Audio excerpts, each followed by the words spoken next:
first of all, thank you, the organizers of this event, the first Pan-African Hydrogeology Conference, for inviting me to be part of this session. I've been requested to talk about the Africa Water Vision and AMCO's strategic program on groundwater, water security and resilience in Africa. And we have been working on this program on behalf of Africa Ministerial Council on Water. And we have been working on it as experts within Africa. As an introduction, Africa's water agenda has been driven by the Africa Water Vision 2025. This is an Africa where there is equitable and sustainable use and management of water resources for poverty alleviation, socio-economic development, regional cooperation and environment by 2025. A review has been made of the progress made with the implementation and realization of the vision, and has been noted that there is a lot that has not been achieved. And it was noted that if we have to move forward, we have to change the way we are doing things, so that we need a paradigm shift in looking at economic contribution of water for all productive sectors and all the potential of sanitation, and groundwater has also been given attention in this direction. It has also been noted that we need to raise the profile of water and sanitation in national systems for development planning and public investments. So the African countries have been, over the last 1 year, working to develop a post-2025 Africa Water Vision and Policy to provide an implementation framework for Aspiration 1 of Agenda 2063 of a prosperous Africa based on inclusive growth and sustainable development, but also to motivate action to achieve the African Union Agenda 2063 goal of environmental sustainability and climate resilient economies and our communities. So the vision and policy have now been drafted, and they will be presented to the ministers in charge of water next month in Senegal. And the theme of the vision and policy is assuring inclusive and climate resilient water security and sanitation for the Africa we want. It has 6 themes, one on financing, one on water supply, another on water infrastructure for economic production. I also have climate resilience and disaster risk reduction, on governance and institutions, information management and capacity, and then gender equality and social inclusion. Now, how has groundwater been actually considered in the Africa Water Vision and Policy? I must say that groundwater has been fully integrated in the vision and policy. The vision and policy recognize groundwater as very important and a strategic resource for climate resilience. There's a strong focus on groundwater and prioritization of groundwater. It is also being seen as a buffer that can help countries to address the water challenges, especially in situations where surface water resources don't exist. The policy and vision focus on enhancing sustainable resource development and also ensure that we have sustainable development of groundwater resources and also conjunctive management of surface water and groundwater. Sustainable development of groundwater has been recognized as essential, especially in those areas where there is heavy reliance on groundwater but limited data. There's also emphasis on investment in groundwater mapping, groundwater monitoring, recharge studies, and also improving the knowledge base. The vision and policy also recognize the need to optimize integrated management of surface water and groundwater systems and the issue of really surface water, groundwater interaction, conjunctive management and environment of groundwater, and also the need to actually give more priority to groundwater as a resource that can get the continent move out of the situation it is in. So a program called Strategic Program on Groundwater for Water Security and Resilience in Africa has been developed basically to move the groundwater agenda forward within the framework of the vision and policy, and we have been working on it with a number of people online here, including our convener, Seifu, who has been leading one of the focus areas. But where is this program coming from? It is building on the work that we have done on Africa called Pan-African Groundwater Program called Upper Group. But the aim of this program is to coordinate, strengthen, and guide groundwater intervention. It's not bringing in anything new per se. Of course, the areas of focus, but strengthen coordination and guide groundwater interventions. We note that a lot is being done on the continent, but it's not well coordinated, it's not well guided.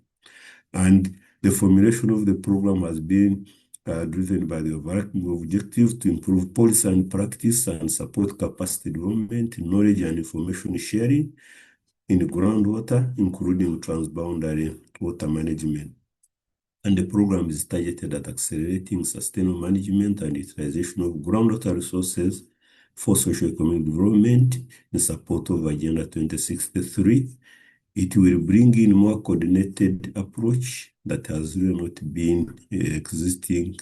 The program will contribute to Africa's efforts to assure sustainable water availability and self-sanitation to achieve the goal of Agenda 2063. Formulation of this program started last year in November, during the full year, but some preparatory work was done before. It has been done by a task team composed of groundwater professionals within the continent. We started our work in February. We have been working along 4 strategic objectives, and each strategic objective has had a leader. And as I said, Seifu has led one of the strategic objectives, as I had said. And we have had inputs received from various people, experts, and we presented a draft program in February to facilitate engagements within the continent, and we have received a lot of inputs and suggestions. What I present here, a number of opportunities that we have had to actually engage with stakeholders. We have had AMCAO sub-regional workshops to formulate the vision and policy in 5 regions of the continent where this program has actually been presented, and we have received inputs. We had a webinar with UNESCO, we had the IGAD Water Forum, Ethiopia, we had a meeting with the Groundwater Access Facility, we had the Africa Regional IHP meeting in Zambia, we had Pan-African Implementation and Partnership Conference in Zambia, we had a specific session during that conference, and we have had a number of discussions. We had Africa Water Summit in Cape Town 2 weeks ago, where again we had a discussion. So we have had holistic, multidisciplinary, and high-level engagements, and we are hoping that we are well set to actually move the agenda forward. We have 4 strategic objectives. Number 1 is strengthening policy, legal, and institutional environment and practice.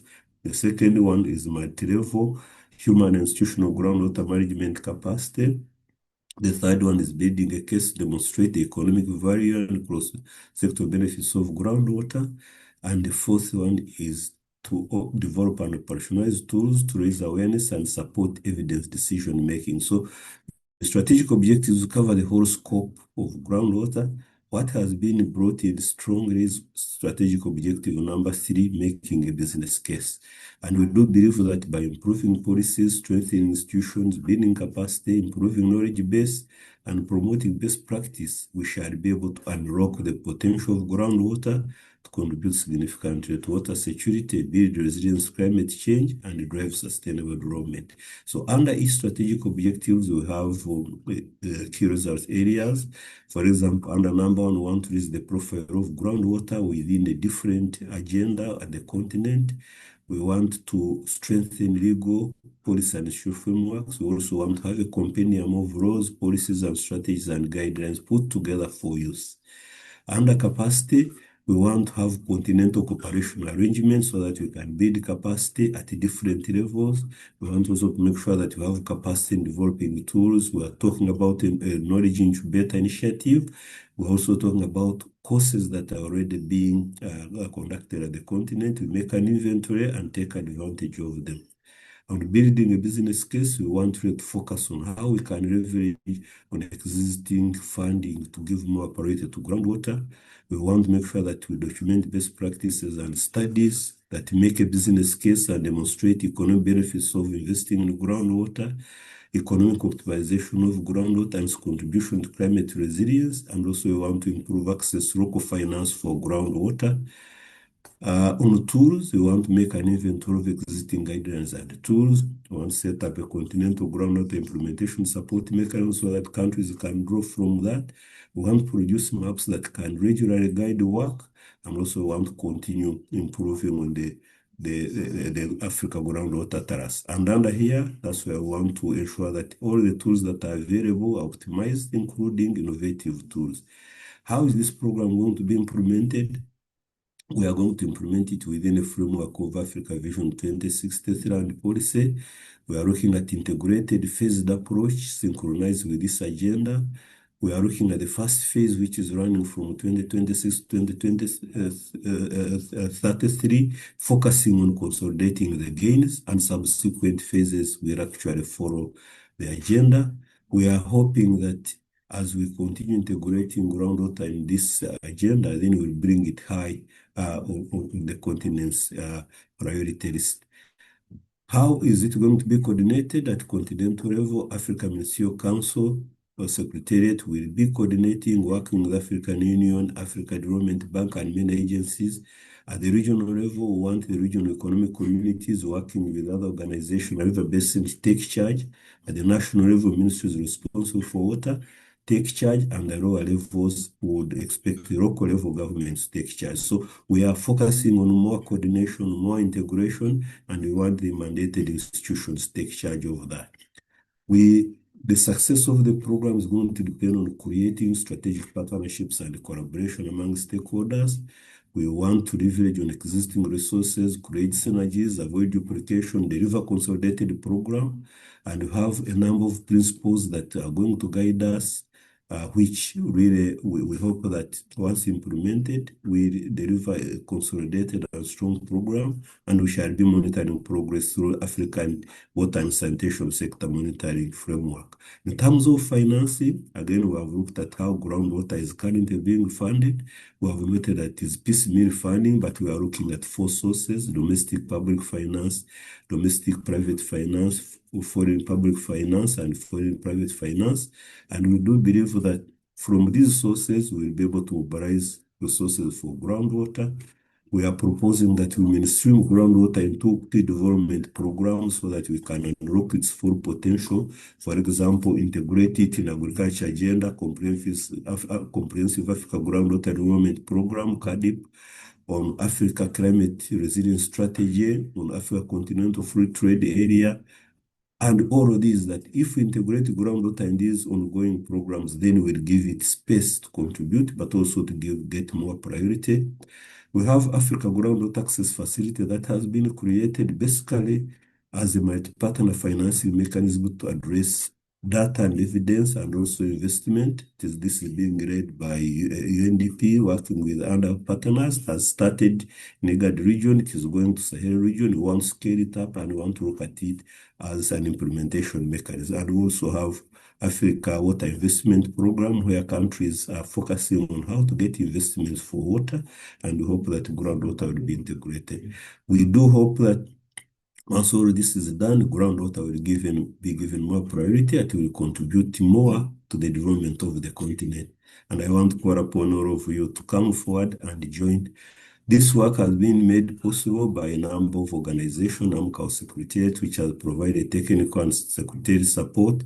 We have a project funded by the Global Environment Facility being spearheaded by IMI. Groundwater for Advancing the Resilience in Africa has provided financial support. BGR Germany has provided some support. Africa Groundwater network of experts and professionals. And a number of you online who have been members of the task team and also various organizations. So I want to thank you. Thank you so much, Dr. Callist. My apologies. I lost my contact, my connection before introducing you to the participants and before welcoming the participants. Nevertheless, I suggest if participants have questions, I think we have some time to answer. And then would you please put your questions in the chat box if you have any questions to Dr. Callist Tindimugaya.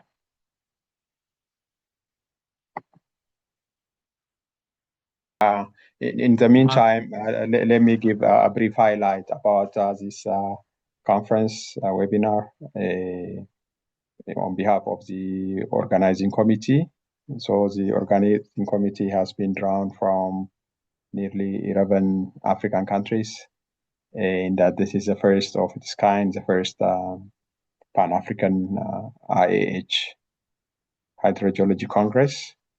And as you can imagine, we were wondering how it's going to turn out because we don't have sufficient information regards the number of practicing hydrogeologists in different countries, but we believe that there are few hundreds and maybe even in the thousands. Nevertheless, reaching out to these different hydrogeology professionals in Africa, struggling from the field borehole supervision to other domains.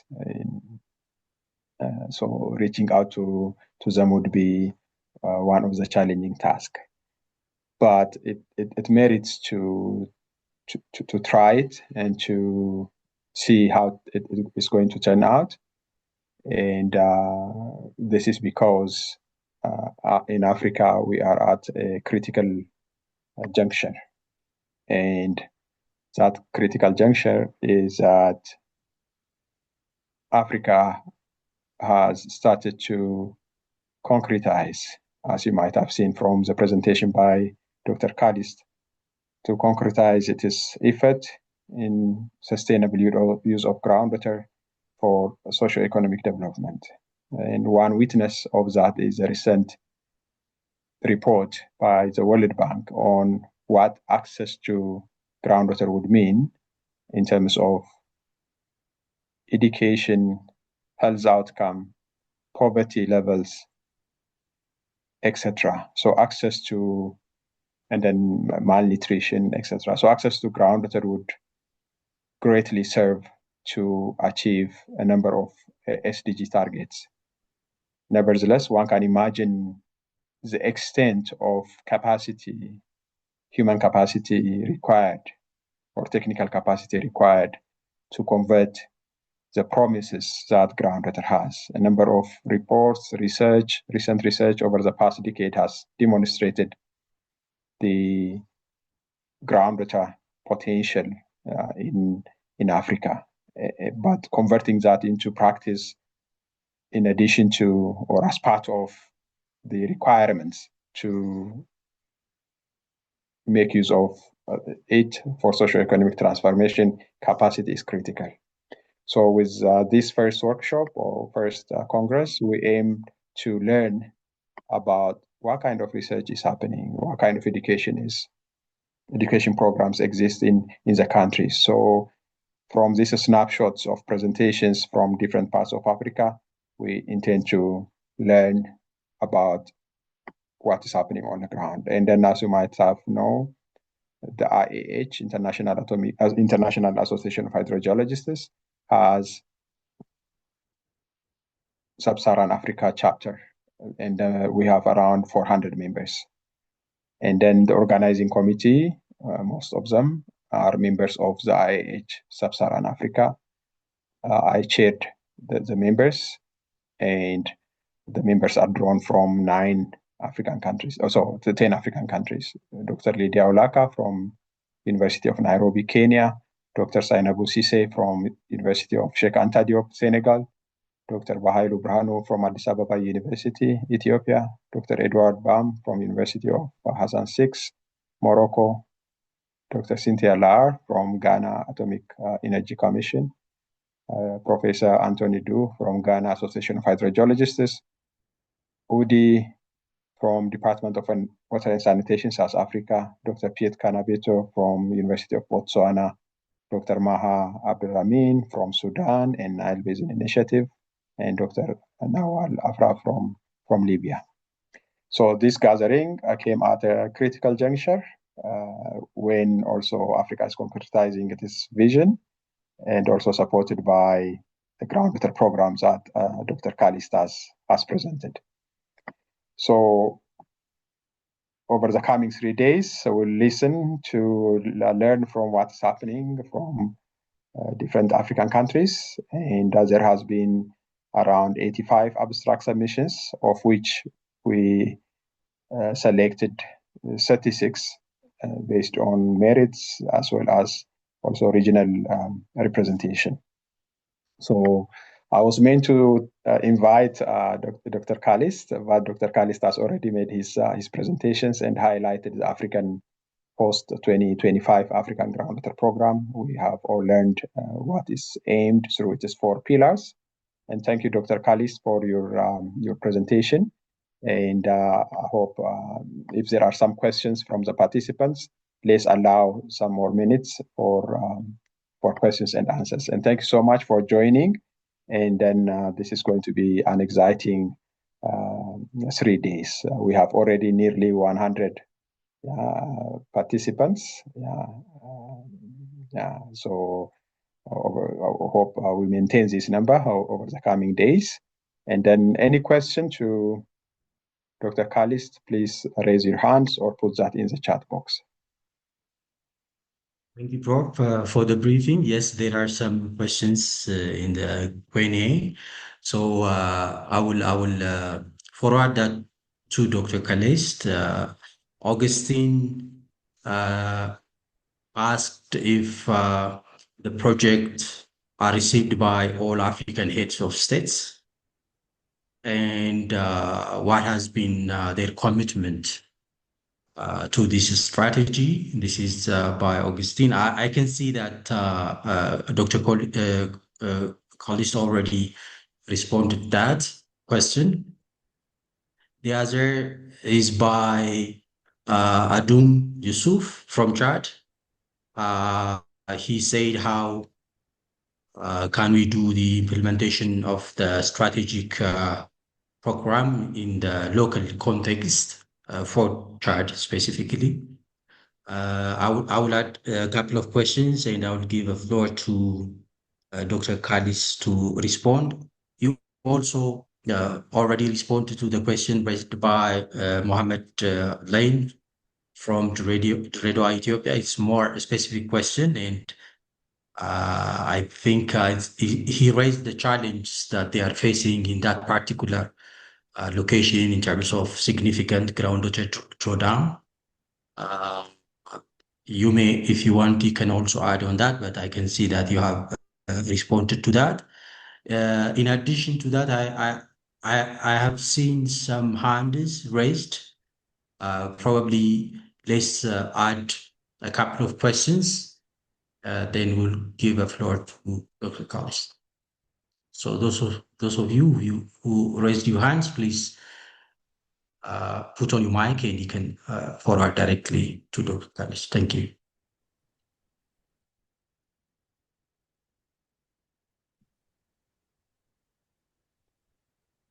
Yes, there are a few other questions I could see. Hello, everyone. How can climate change resilience be integrated into the planning and operation of hydraulic infrastructure in Africa in the face of unpredictable extreme events, historical underdimensioning, and aging facilities?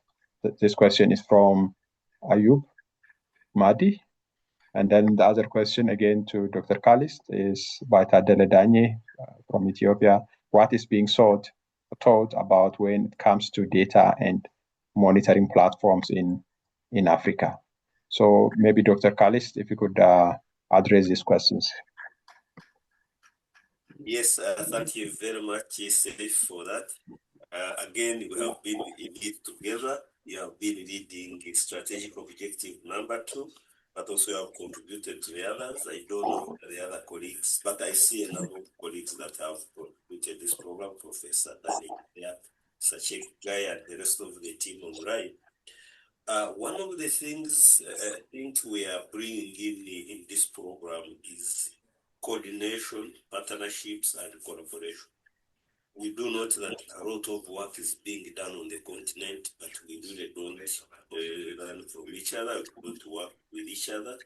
So we want to make sure that at the continent, we know what is happening at the continent. And that's why we want our secretariat to take lead and help us to know. If, for example, good work is being done in Southern Africa, how can Eastern Africa, how can West Africa learn from it? So the role of coordination, the role of learning, the role of exchange at the continental level will be done by AMCAO. But also we want also AMCAO to help us, link us to the rest of the world so that we can know what is happening as far as groundwater is concerned and how we can benefit, maybe finding opportunities, maybe opportunities for partnerships and collaboration. But AMCAO will not work alone. And that's why we are saying that those who are working at the regional, for example, IH Sub-Saharan Africa, that will be the space where IH coordinates with AMCAO to make sure that the agenda moves forward. That's where international organization will come in. We have United Nations Economic Commission for Europe, rather Africa, African Development Bank and all of that. So we want more coordination. Then when it comes to the regional level, we have regional economic communities. Some are doing well, some are giving attention to groundwater, others don't. How can learning, how can exchange come in? If one country, for example, has groundwater monitoring networks, how can it inspire others which don't have? But what about the data? So at the continental level, we would want AMCAO to have that information system where all of us can benefit on legal policy frameworks, on case studies, on good guidelines, practices. At the regional level, we have that. Then at country level, and then at the local level, that's where the work is done. So we are basically trying to strengthen coordination and collaboration between academia, for example, and governments, academia with the private sector, academia with the civil society. And once we get all of that together, then we'll get groundwater data to inform policy and practice, something that we have not been doing well. But also we want to make sure that whatever we generate can be brought high to the ministers of finance so that they prioritize groundwater, bring them to the heads of state. So this program get to the heads of state in February next year. So we are now have submitted our draft program to AMCAO. AMCAO will be submitting it to the ministers of water next month in Senegal. Once the ministers of water approve, it will go to African Union committee responsible for water, and then it will be presented in February to the heads of states. So I do expect that once the heads of states approve it, then they will commit resources. So we are really basically trying to move forward so that we coordinate our efforts and move forward together so that we can achieve more and bring groundwater high on the agenda. Seifu, maybe you can supplement, you have been part of it, and any other members of the task team that are here. Thank you. Yes, Dr. Callist, nothing to add. One of the pillars in the strategic program is on capacity. And then the very Congress that we are holding now is related to really getting the baseline about the capacity needs in Africa, and then bring people together to have an idea about what is happening, what kind of training programs at tertiary level is provided, and then what are other technical training facilities available to convert this vision into action on the ground. And then, Callist, you have highlighted how this is going to be financed through blended financing, private-public partnership, and involving various other types of funding mechanisms, financing mechanisms, including the African Water Facility. So, yeah, I think this is a very promising future, the coming 5 years and beyond in terms of integrating groundwater into the Africa water vision. So I don't have much to say. In the interest of time also, I think we have to move to the next presentation. And the next presentation is Professor Dan Olago. It's going to be the keynote presentation. And with this, I thank Dr. Callist Tindimugaya. And so let's all applaud him for committing time and then coming and then giving us highlights about the program. And then, yeah, thank you so much. And then we move to the next presentation. And then the next presentation is going to be by Professor Dan Olago, the keynote. And Professor Dan Olago is a distinguished earth scientist from University of Nairobi, Kenya, with decades of experience in paleoclimatology, hydrogeology, and environmental change. He has been a leading voice in linking climate science with water resources management across Africa. Professor Olago has contributed extensively to the international science policy platforms, including the IPCC and regional climate initiatives. His research has shaped the understanding of how Africa's unique geology and climate interact with influence the groundwater. And he is also a mentor and educator, probably trained several dozens, if not hundreds, of masters and PhD students in the region. And today he delivers his keynote speech on geology and climate framework of Pan-African hydrogeology. I think this is an underlying factor that governs the potential of groundwater resources in Africa. And Prof. Dan Olago, you are welcome. Thank you very much, Prof. Seifu, for the warm welcome. So we'll get right into it. And I hope I'll be able to keep into the time that is allocated on this topic. So I hope you can all see the slides. Yes, we do. Thank you. So my presentation outline will go through an introduction, just looking at the water resources in Africa, some of the challenges that we have, and then a look into the geology framework and the climate framework. And then we'll move on to some lessons that we derive from our current understanding. And I'll take these mainly from my own experiences, but they will be applicable to wherever you are on this continent of Africa. And we will end at that point. Okay, so in terms of Africa's water resources, we can see, obviously, of course, that it's quite related to the rainfall. And the pattern of rainfall is highest in the equatorial region. And as you move away from the equator in both directions, north and south, we see a decrease in the amount of rainfall that we have. And we note, of course, that the rainfall is highly variable in space and time. And while these maps may not show it, there's a lot of complexity in the African continent in terms of even topography, with the highest topographic spaces really in the Eastern Africa region, but we also have in parts of Southern Africa as well as Northern Africa. And we see variations in rainfall over very, very short distances. So we also have the renewable water resources estimated at about 4,000 cubic kilometers per year. Again, these are quite highly variable in time and space. And this water is held by our rivers, lakes, and reservoirs that are man-made, glaciers which are now dwindling, with just a few remnants on Mount Kenya, Kilimanjaro, and the Ruwenzori, and groundwater, which include deep aquifers like the Nubian aquifer, where the water is basically non-renewable because it was recharged several thousand years back.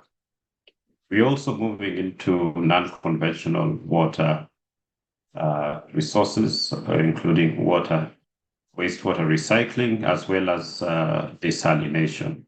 The scale of these is not so high in most of the African countries, but those that are higher up on the GDP scale, like South Africa, Egypt, and a few other countries, have actually begun to look at non-conventional water sources in a new way, and particularly also treating of wastewater and recycling that as well.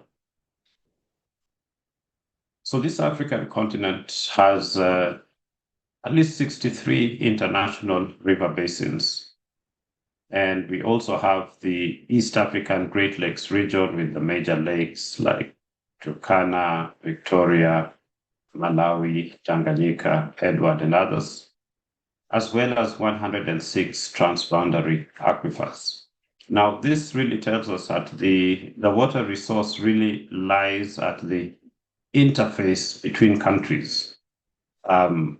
These major international river basins are also, to a large extent, forming the borders of many different countries.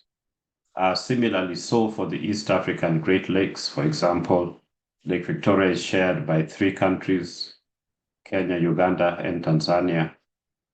And all these 106 transboundary aquifers really underpin the fact that we need to have cooperation taking place across the entire African continent.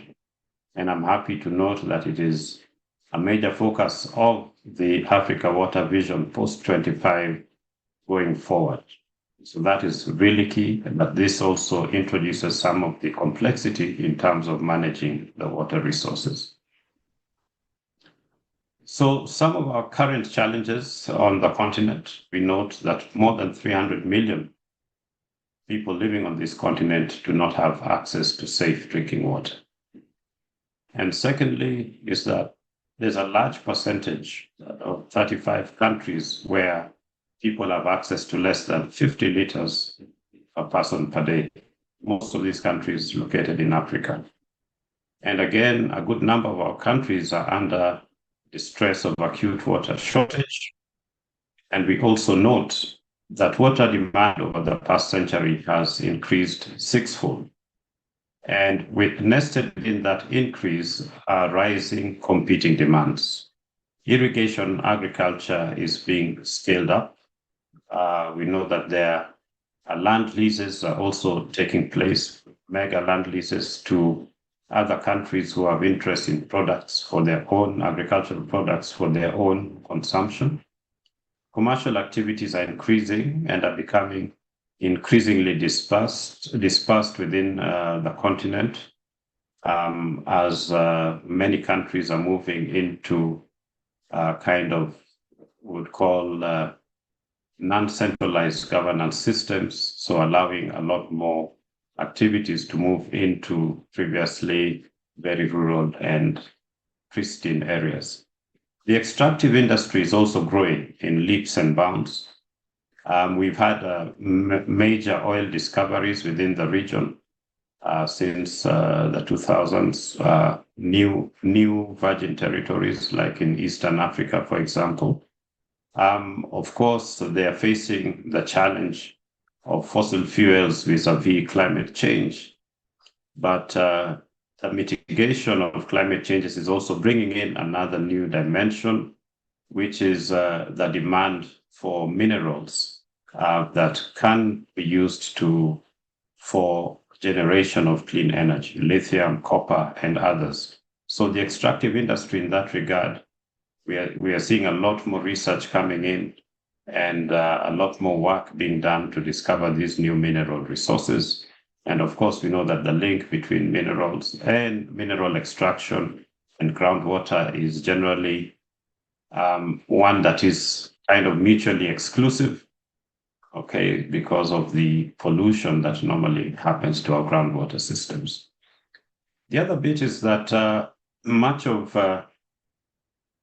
the continent is basically dry land. 2/3 of the area of the continent is a dryland area. with a significant proportion of human populations actually living there. But again, drylands are significant contributors to the GDP of several countries, contributing up to 70% of the livestock, as well as holding up to 90% of wildlife, depending on which part of the African continent you are in. And we find that surface water resources are few and far between in such areas. So there's a lot of reliance on groundwater within the dryland areas. And then we also note that more than 50% of our continent's population suffer from 1 out of 6 main water-related diseases, typhoid, cholera, there could be hepatitis, dysentery, and others. And all of these relate to the issue of access to safe water. So these are some of the challenges, amongst many others that have been mentioned, that we are facing with regard to the water resource. And within the dryland regions, as I mentioned, with 2/3 of the continent's area, here, most of the water resource is the groundwater resource. Okay, so let's have a quick look at Africa's geology framework. We start off with the figure on the right. We can see that the African continent is basically dominated by crystalline basement materials. And we have, of course, the sedimentary formations along the coastal regions, but also some of them are inland, and these are old sedimentary basins that formed in past geological time periods. And we also have the volcanics. These are particularly associated with the East African Rift System, but there are also other volcanics scattered across different parts of the African continent, although not so much extensive. So on the left-hand side, we see that there have been efforts to estimate at a large scale what are some of the, what's the spatial distribution in the storage potential of the African continent. There's also been some work that has been done more recently by McDonald and others in 2021, where they were also looking at the recharge aspects. So what we do see is that, of course, recharge is affected by the very high hydrological variability that we have in the African continent. Estimations of the groundwater storage have been done, 660,000 cubic kilometers in terms of volume. And this is more than 20 times greater than the water that we have in our lakes, and also 100 times more than the annual renewable water resources. So, however much these estimates sit there, we note that we can only access just a portion of this water via wells and springs. In many cases, they could be constrained by the quality, they could be constrained, access could be constrained by technology, and access could also be constrained by lack of knowledge, really, of some of these aquifers, where they are and their characteristics, among others. So basically, we are operating at different scales, and still focusing on that figure on your left. We had a project called the AfriWatson project, where we are looking at groundwater systems within urban areas, a large city in Dakar, Senegal, a moderate-sized city, which was in Kisumu, Kenya, and a small town in Lukai, Uganda. And each of these had different aquifer characteristics: coastal aquifer in Dakar, volcano-sedimentary in Kisumu, and a crystalline basement in Lukai. So we see that we have to deal with many different scales. That's one of the issues that we have. The second, of course, is that we have very complex hydrogeology. So doubling up just on the distribution of rock types, of course, we have faults and fractures and many other geological features which determine at scale how a groundwater system is actually going to behave. Again, we've talked about the climate and its variability, and also the variation as you move north and south of the equator. And also talking now about some of the recharge aspects. Again, studies have been done. There are some areas where the recharge are extremely low, less than 5 millimeters per year, and in others extremely high. And that, of course, there's a direct relationship with the rainfall amounts. But the other aspect that we want to think about is the catch-22 situation that we are in, and this is exemplified in McDonald's paper, is that in the areas where we have very low recharge, we have very high groundwater storage systems, like the Nubian Aquifer, for example, and where these systems have been recharged many thousands of years ago. And in areas where we have very high amounts of rainfall, we have very small storage systems. So some of these issues are issues that we need to have at the back of our minds as we begin to bring groundwater into the space of sustainable use and sustainable development. So scale is important, as we can see in the bottom right-hand corner. We're basically dealing with 4 levels of scale here, from the local, subnational to national, and sub-regional within the continent. And when you're looking at all of these different scales, one has to also contextualize the other aspects that interface with that particular system. So having systems approaches to the management and use and development of groundwater systems is absolutely key. And it should include also the societal aspects as well as, of course, ecological, among others, within the system perspective. Okay, so let's look at what are some of the major climate change trends that we are seeing in the African continent. And this is the summaries from the IPCC 6th Assessment Report of 2022. So we see both increasing mean as well as extreme temperature trends in Africa. And remember that within the African continent, being a tropical domain, we have quite large diurnal fluctuations in both temperature, particularly. And in some areas, like across coastal areas of Eastern Africa or around large lake bodies, we see while there's an overall trend in rising temperatures, we also see decreasing minimum temperatures. And these are some areas of interesting research. We also see increase in drought frequency and duration. Okay, so more intense droughts, longer lasting droughts. Also an increase in the frequency and intensity of heavy rainfall events. And these will increase our exposure to pluvial and riverine flooding. But of course, these pluvial and riverine flooding events also generate some recharge to aquifers which are situated next to them. The other thing is that although that we have this increase in frequency and intensity of heavy rainfall events, the overall amount of rainfall that we are receiving within a particular year, say, as an example, may not necessarily increase. Okay, it is, so we are looking at maybe fewer rainy days, and hence we end up with mega deficits of rainfall, particularly when you're dealing with things like agriculture and crops.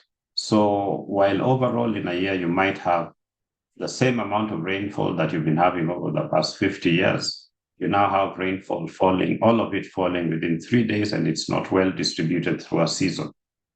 So these are some of the areas in which, groundwater systems can be brought in to intervene and to buffer that kind of sector. So we see also higher episodic groundwater recharge. This particularly occurring in drylands, and there are a good number of researchers now that documents this. So this occurs from very heavy rainfall events, which may sometimes be related to the El Nino Southern Oscillation and also the Indian Ocean Dipole. So it just depends on where you are. The ENSO effects are different, for example, in Eastern Africa as compared to Southern Africa. And these are aspects that are now well known and can be factored into risk management practices. Okay, so what we see in a more broader way, so the key risks for water in Africa and water security really is drought, declining lake and river resources, reduced hydroelectricity, as well as irrigation capabilities. We've already mentioned the disappearance of our glaciers. And of course, some reduced groundwater recharge, as well as salinization, particularly along coastal aquifers due to sea level rise. So just note that the reduced groundwater recharge there's a caveat there because we can get mega recharge happening during heavy rainfall events, something we also refer to as pulsed recharge. So climate change is projected to increase dependence upon groundwater withdrawals in most part of Africa because the groundwater system is like a buffer to the changes that are happening. Surface water systems respond much more rapidly and quickly to changes in the atmosphere and in the hydrological cycle as compared to the groundwater systems. Okay. So we are moving into groundwater systems as an adaptive strategy to amplify variability in precipitation and surface water resources. I can give an example of a drought that we had, I think, in the middle of the last decade. And one of the government's main reactions was to go out and to drill 400 boreholes. But not informed with adequate data. Okay, so we see that there needs to be a lot more planning going ahead to be able to deal with the climate risks that we now know to be clear and apparent to all of us. So we need to have this kind of information serving some of those emergency actions, but also getting more into the policies that we will be living by within the African continent. So in terms of reducing risk and also adapting to change, based on various studies, the IPCC 6th Assessment Report notes that an integrated systems and risk-based approach to the design and management of water resources at scale is key. We need to move a lot more into conjunctive surface groundwater management, as well as rainwater harvesting. This is particularly important in dryland systems where we see really strong connections between surface water systems, even if they are ephemeral, with groundwater systems. And there are also other soft adaptation options that we can apply. For example, increasing the water use efficiency, optimizing, abstraction vis-a-vis demand, changing our agricultural practices, looking at water pricing and making it more equitable, and enhancing the capacity to tackle groundwater over-exploitation. And all of these require that then we have a really good and sound knowledge of the groundwater systems where we are, at the scale at which we wish to apply the adaptation options, and taking into account also the context and the stakeholder groups that we wish to furnish with potable water or water for irrigation and other purposes. So we've already mentioned the alternative water supply options like desalination. Managed aquifer recharge is also coming up as an important aspect, which will again require that we understand the hydrogeological characteristics of the areas where we are working better, so that we can advise on the best options for managed aquifer recharge. Okay, now I'm going to move on to some of the lessons learned, and I think these are just generic across the African continent, as I mentioned, but dwelling more on my own experiences within the region. So number one, we know that climate change and variability pose significant challenges to water security, and it requires proactive measures to mitigate its impact. So one of the things that we really need to understand is the context, the climate and hydrological context in which we are working in. So this is an example from the county of Turkana, huge county, about 77,000 square kilometers. So much bigger than Rwanda and Burundi. Perhaps the two combined will still be smaller. So a huge area, but with just one official rainfall station. And so we wanted to understand a lot more about how the groundwater systems interact with surface water and with rainfall in this particular area. So one of the things we did was to try and understand better the low level Turkana easterly jet, because this particular jet transports a huge amount of moisture into Eastern Africa, but it remains aloft over this region and heads on into the Congo, where it basically deposits all that water. So what would happen to this particular jet stream as climate changes? How would it behave, and what are the implications of those changes for water security within the region? On your left-hand side, this other diagram is basically showing us that if you can see my mouse around about somewhere here, we have the headquarters or the capital of the Turkana County town called Lodwar. The river that runs through this particular area has a huge catchment area of about 23,000 square kilometers, rising all the way from Mount Elgon and moving on through these very humid areas into the arid, semi-arid location where this particular town is situated. Now, the town is 100% dependent on groundwater. We have seen a very strong link between this river flow here plus the recharge into that groundwater system. So anything that happens to the water here, including, for example, obstructions or pollution or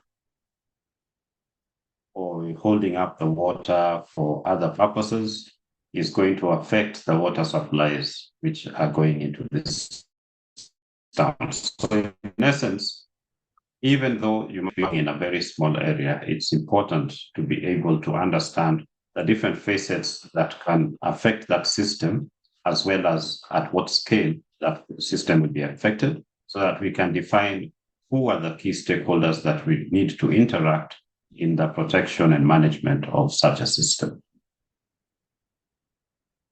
Okay, so the second lesson we see is that countries will have to take into consideration the range of historically unprecedented extremes expected in the future. Okay, so we can see, of course, here some pictures of flooding, and as we mentioned, of course, flooding has some positive impacts on recharging the aquifer, and drought has the effect of depleting the aquifers, but then at a very, very slow rate, so it buffers against drought. But we do find that when we are looking at risks, we need to reduce them at the tail ends of the distribution. So we need to think about, reducing risks related to floods and risks related to droughts and what their impacts would be on the groundwater system. In many cases, we see that for policy and decision-making, we tend to concentrate more on the mean. And the mean is not really a very useful indicator for us because of that very high variability that we see in the hydrological cycle. So in order to be able to buffer ourselves and to build our resilience to these changes, we need to really focus more on the extremes, on the tail ends of the distribution, rather than on the center. And that, I think, is one important aspect. The third lesson is that investing in groundwater studies avoids costly mistakes. And I already alluded to it. For example, a very kind of knee-jerk reaction to a drought situation within our country where 400 boreholes were earmarked to be drilled without sufficient information on the ground. I want to go back to the fact that nowadays, as geologists, we have become too reliant on geophysical tools, and we have forgotten that boots on the ground, mapping areas, really can help us to reduce costs in a very big way. So this is an example of a Grow for Good project in the south coast of Kenya, where we first of all did some just boots on the ground, traditional geological mapping. These are sedimentary areas, so outcrops were few and far between, not really easy to detect. But with careful mapping, we're able to come up and discover 2 paleochannels and 4 new fault structures, 3 of which were not previously mapped. And then we went in with our geophysics, tools just to confirm whether or not these were actually the case. And indeed, it was. But if we went the way of geophysics first, we wouldn't have been able to determine that these are structures that we need to look for and strategize on how we are going to deploy our geophysical equipment. So these 2 paleochannels are now being exploited by the county government of Kwale, and they're making significant contributions to the local water supplies. Lesson number 4 is that under continued warming due to human-caused climate change, the Horn of Africa will most probably experience increasingly frequent and more severe episodes of drought. So this comes from my dabbling also in the issues of paleoclimatology. So in this particular case, what we do see using biogeochemical indicators, the BIT indexed, and deriving from the BIT index, the mean surface temperatures of the area, what we see is that during the last ice age, there was a positive relationship between temperature and rainfall. So in essence, as the temperature increased, you end up with more rainfall. However, at the turn from the glacial into the interglacial period, or what we call the Holocene, when it now became quite warm, what we see is a reverse in this relationship, which basically means that higher temperatures are now associated with lower effective moisture and a greater incidence of drought conditions. And the threshold for this is an annual mean of about 23 degrees centigrade. So what this basically means is that the atmosphere will be warming up to such an extent that its capacity to hold water molecules increases. And so you'll end up getting less nucleation, less condensation happening, and rain will not be formed. So these are some of the things that we need to think about as we move into the future and take that into context as we plan our water resources. Lesson number 5 is that we need to have a solid and granular evidence base to inform on early warning systems, design, and uptake. With all the changes that are happening, and of course, with all the pressures that humans are putting on the water resources, particularly also on groundwater, potential exposures to pollution, to abstraction, and others, we really need to also have good early warning systems that are designed on the basis of a really granular evidence base. So in order to do that, we have, for example, here looking at some rainfall anomalies within the Turkana region that I had mentioned before. These are now using satellite-derived products because, as I mentioned, there's only one official ground station there.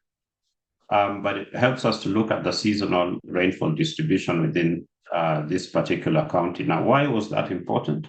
It was important because when we were studying the aquifer system in that particular region, we noted that there was significant change in the water quality of the shallow aquifers in particular, moving into and out of the potable water,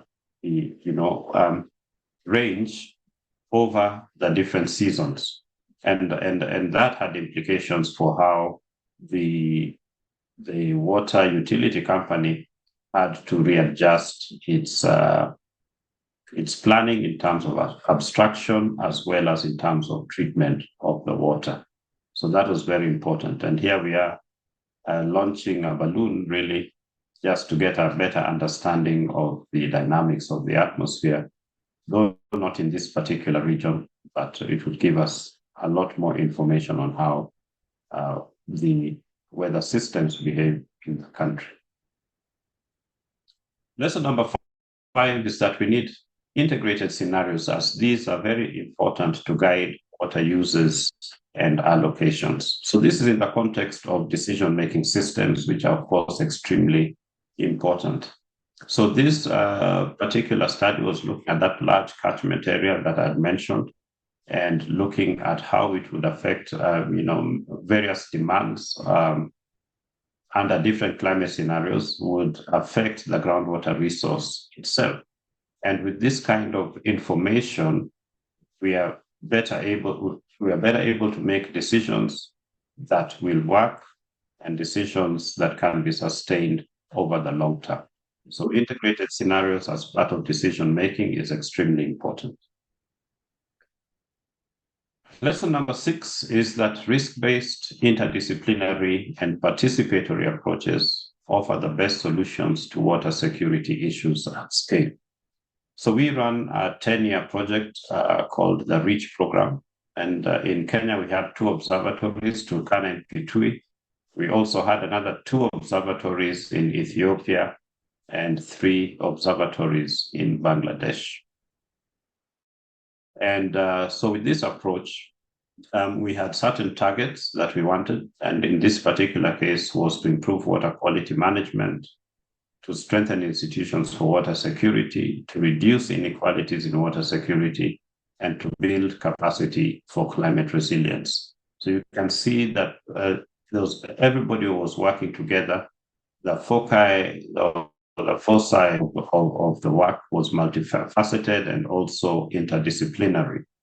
And the information that we got from this particular program was very useful to policymakers, to practitioners, and to communities, and even to pastors. So these are some of the approaches that we need to have in place, and policies need to be generated to have supporting structures that allow kinds of research work to be undertaken in the areas where we are based on the African continent. And then lastly, I conclude this slide back to aligning research with policy objectives so that we can translate our research into effective actions at scale. So we have the Africa Union Agenda 2063, which says we'll be a water secure continent by 2030, just another 5 years. But their focus was on the practice, coming up with the technologies, efficient use, development, strengthening of institutions, and also protecting health. In terms of technology, we maybe need to begin to look at using some of the latest tools like machine learning and AI technologies to enable us to collate some of the information, particularly in data sparse areas, into useful products. So we need to think about how we handle that, how we handle big data, and put it to good use. We have the Africa Union Climate Change and Resilient Development Action Plan 2022 to 2032 on enhancing resilient water systems. They stress the issue of water investments. Unfortunately, normally when we talk about water investments, most countries, water ministries will immediately be thinking of surface water. Yeah. But a lot more investments need to be put into groundwater, as I mentioned earlier. Then technologies for climate resilience, IWRM brings in that systemic approach to the studies that we do. Transboundary water management, as we recognize, huge number of transboundary aquifers, a huge number of rivers also that are transboundary. And then there's the characterization of climate risk aspects. This is an area that we haven't really gone much into when we are looking at it from a hydrogeological perspective. So we need to think a lot more about characterizing our aquifer systems. And then, of course, they stress the issue of water security and sustainable development. Then we have the science, technology, and innovation strategy for Africa, really pushing forward on research and innovation. Secondly, on digital data for environmental monitoring and decision-making.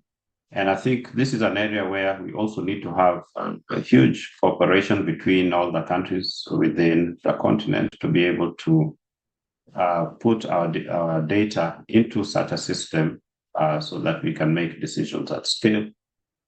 The sciences for early warning systems and resilient communities, as well as innovative technologies for water resilience. Then the fourth is the Africa Water Vision 2025, for which Callist has already given earlier this morning the next steps to where we are going. But basically, we want to have an equitable and sustainable use and management of water resources for poverty alleviation, socioeconomic development, regional cooperation, and the environment. And that aspect of regional cooperation has been really stressed by Callist. And then, of course, we have the framework of the SDGs, and in particular, SDG 6, within which I think all of this work that we're doing in groundwater should be aligned. This is not to say that general research into understanding systems better, while there might not be a policy objective, sitting right in front of us, it is still research which is required.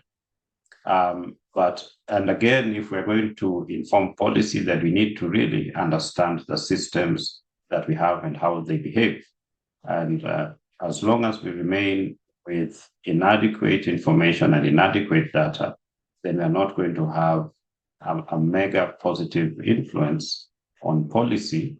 And if we don't have an influence on policy, then we will not have be able to dent the water security issues that need to be addressed.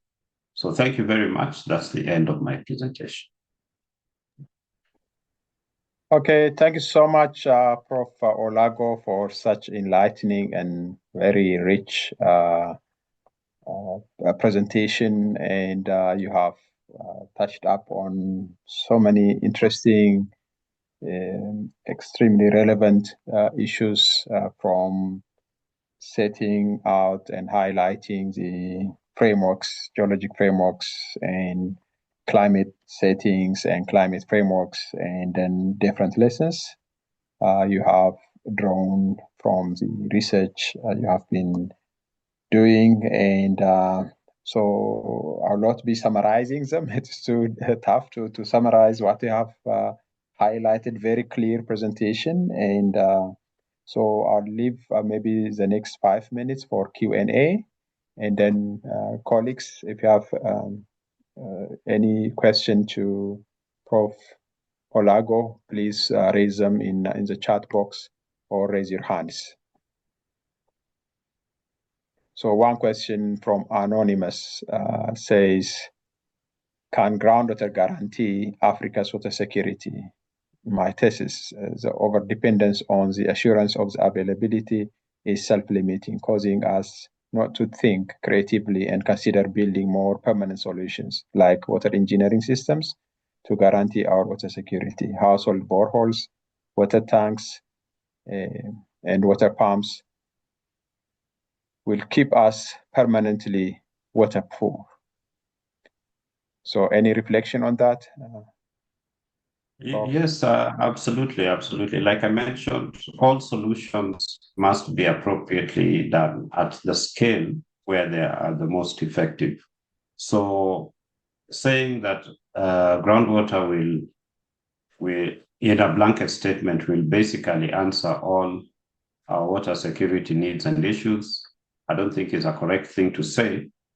But like I mentioned, there's also still a lot that is not yet known. We still need to go out there and discover some of our groundwater resources, particularly in dryland regions, like I mentioned, because when you're looking at surface waters, they're already polluted. There's a lot of variability.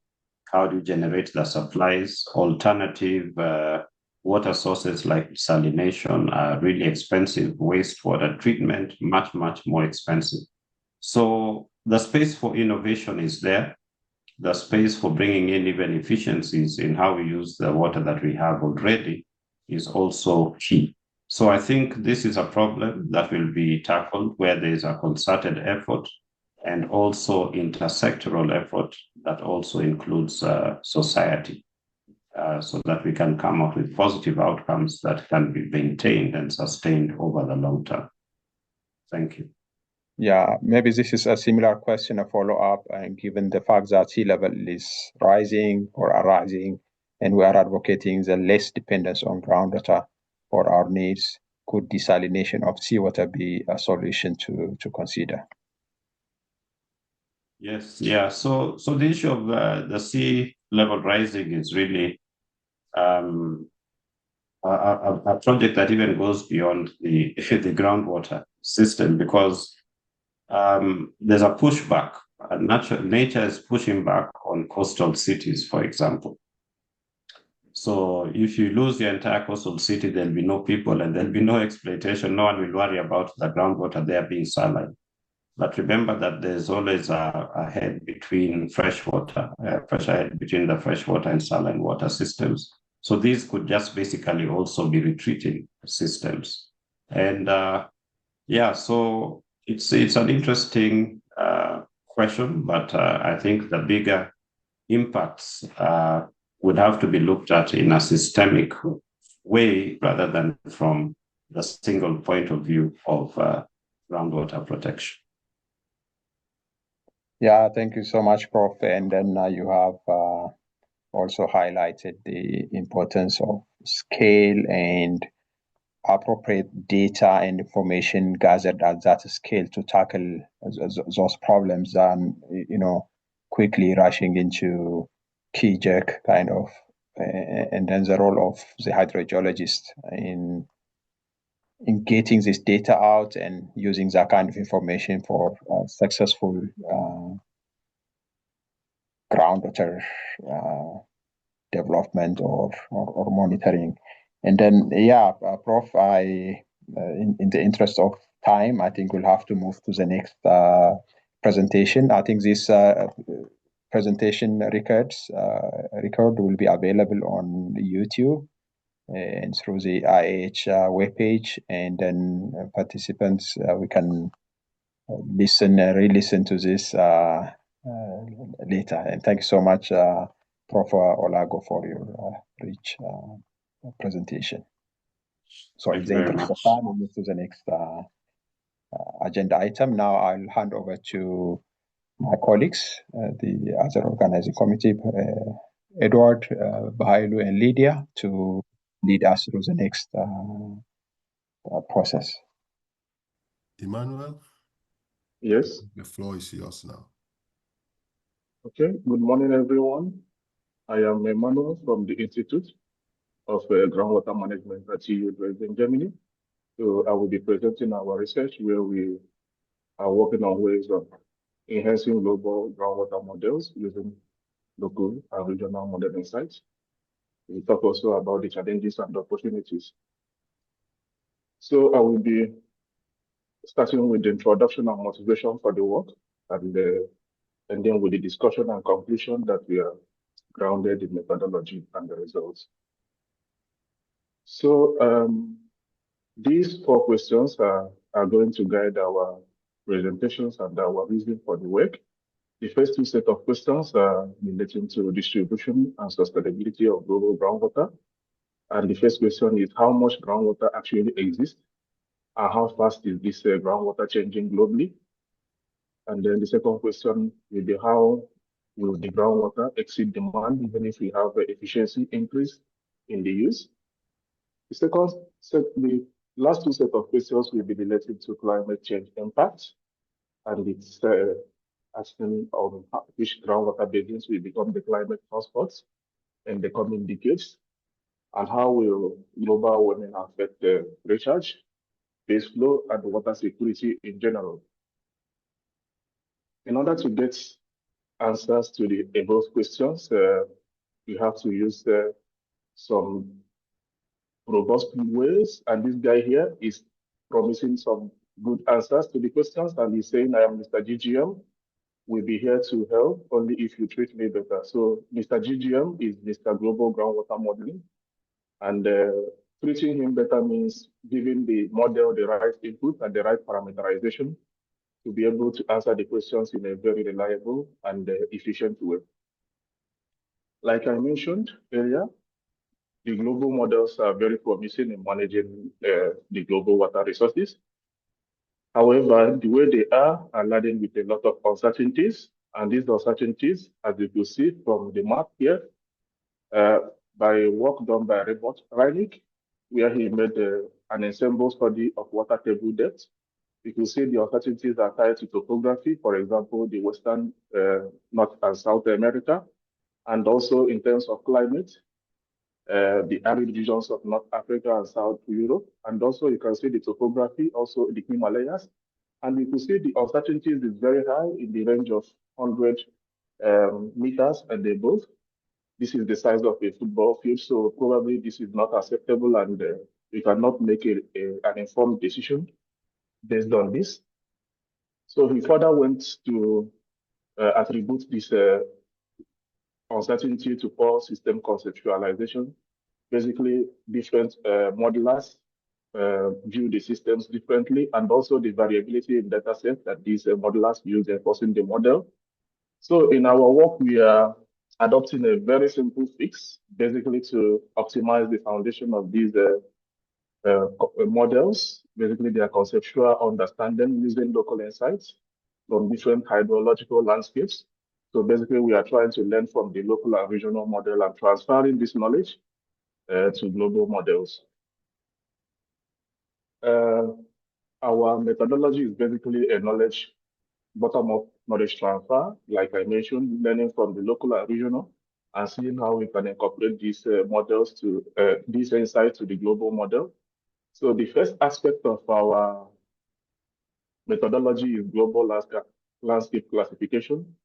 In order to achieve a unique landscape distribution, we made a very broad classification of global landscapes based on topography, geology, climate, and human influence. And at the end of the day, we got 12 unique landscape classes. So from the landscape classes, which is the second step, we obtain models that are unique to these classes. So there is a database which is called the Geochemical, which houses the local models developed across different parts of the world. And the third step, we obtain some of the models, very popular models, global models and regional models that are used currently. And at the end of the day, we got 12 local, 1 regional, and 4 global models. In order to standardize our comparison and evaluate the obtained models, we use an established scheme, which is a scheme by NMAC, where she presented the elements of a good conceptual model. And the fifth step, we basically made an evaluation, comparative analysis of the evaluation we made. And from there, we obtained the insights and recommendations. So a further breakdown on how the global landscape classification was made. So we used the topographic classification by Megech et al. And made a very broad distribution, which is the lowland based on elevation and roughness index, and also the mountains. For the Geology, we use the data sets from Hasman and Musdorf and had a very broad classification of geology, which is unconsolidated sediments, fracturable rocks, karst aquifers. You can see that for the unconsolidated, we are looking at the dacy flow. For fracturable, the flow becomes even more turbulent, and the karst, you can see very swift flows and very turbulent flows. In terms of climate, we use the water table ratio by Kubot et al. And made a broad classification of wet and dry climate. Also, we obtain models from agricultural regions with high groundwater dependence to be able to have some regions where we could incorporate human influence.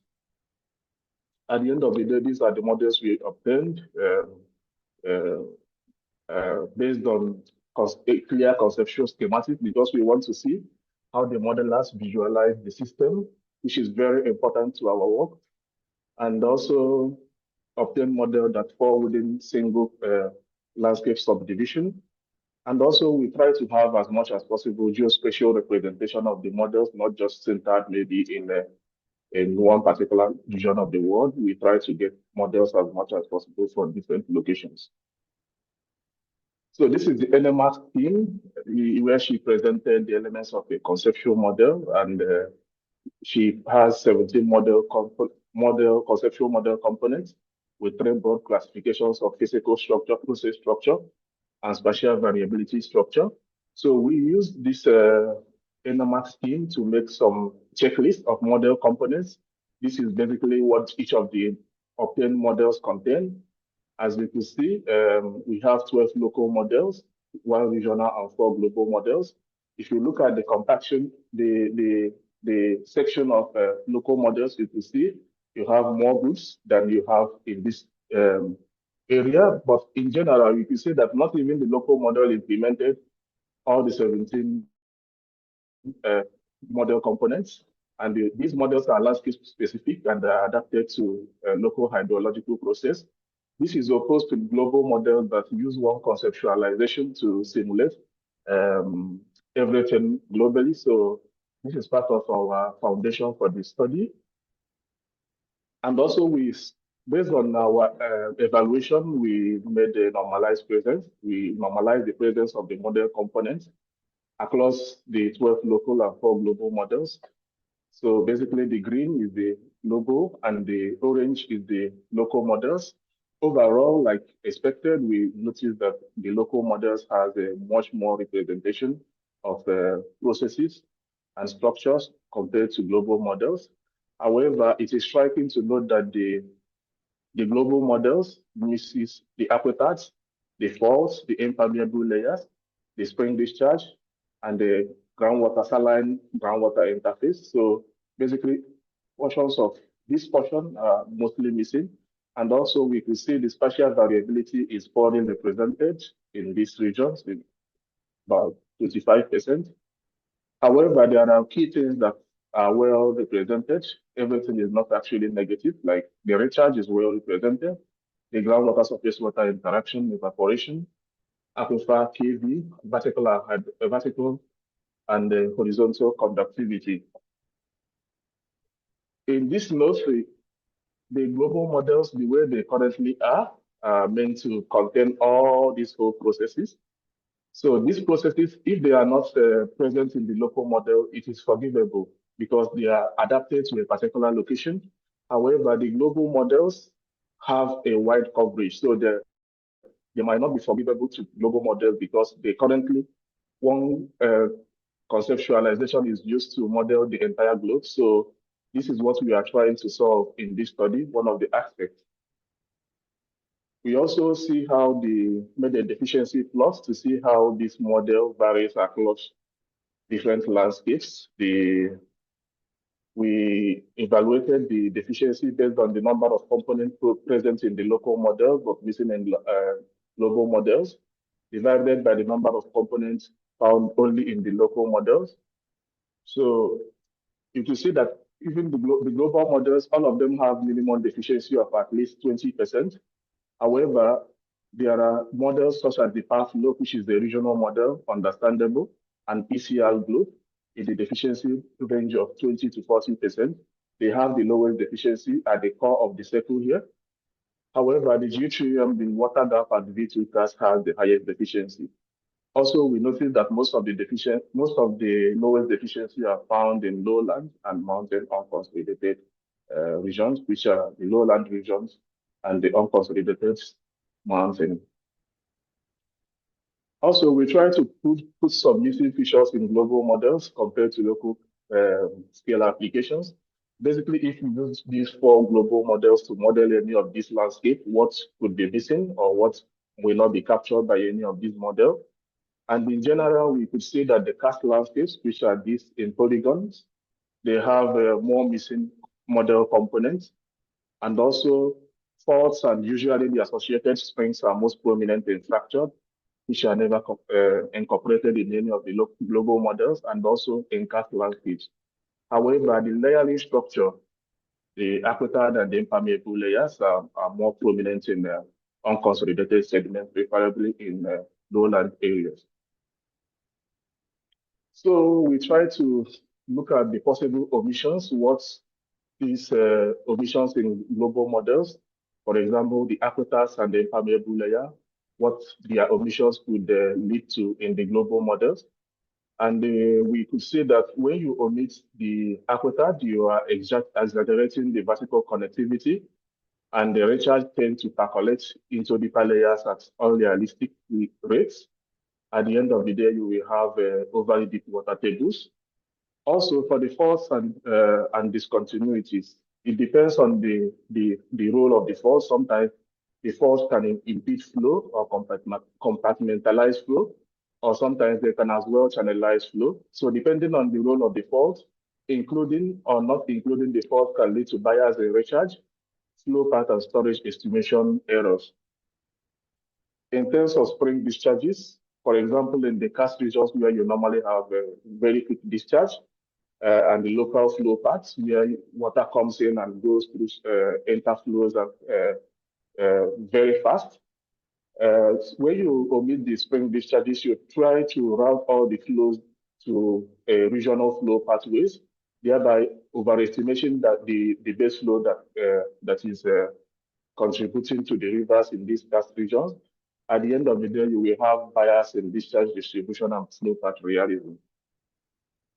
Also, in terms of density-driven flow, for example, models that ignore the coastal salt waterways will slightly overpredict discharge because there is no interface resistance in these regions. At the end of the day, you will have bias in water quality and availability.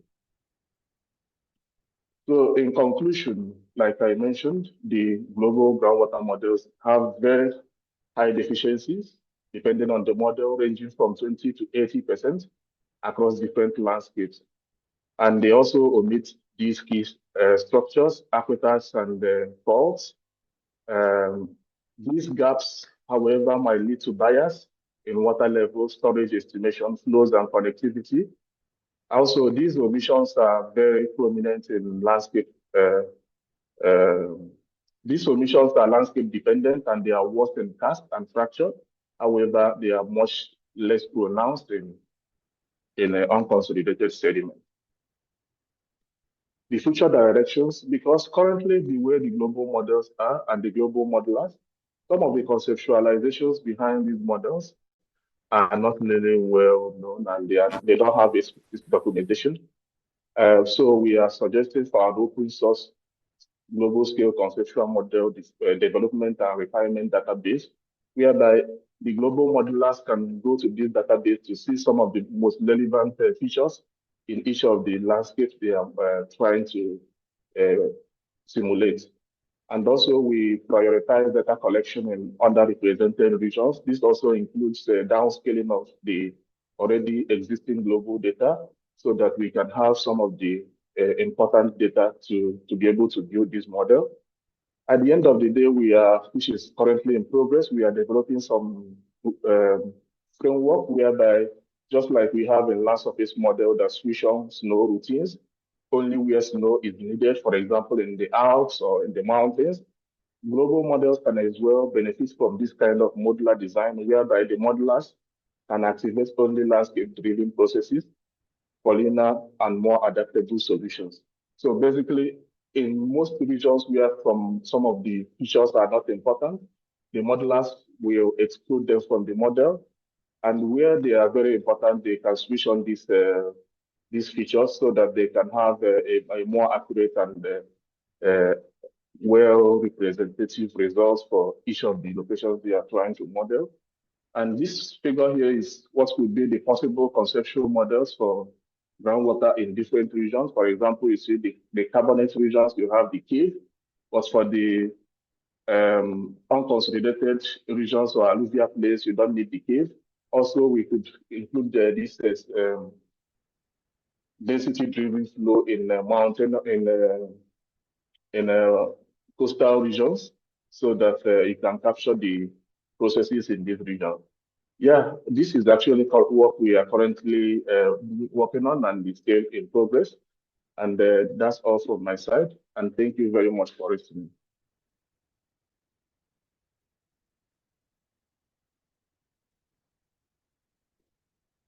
Hello. Yes, thank you so much, Chibuike, for the nice presentation. For the next presenters, it would be nice if you can put on, if it is convenient, to put on a video while presenting, so it would be more lively. We can take a couple of questions. So I can see Edward Didier can also help me looking at the questions from the Q&A.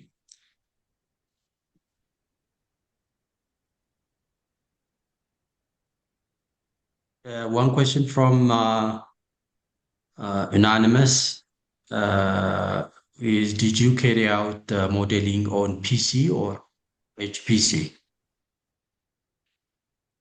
So the global models, the way they are, because of, how would I put it? Because they have this global coverage. So they are mostly carried out in HPC, high performance computing. However, at this current stage of the work, we are still trying to obtain insights at a very high level. And the next stage of our work would be to how we can incorporate this these insights into the models. And we are also considering the HPC. Yeah.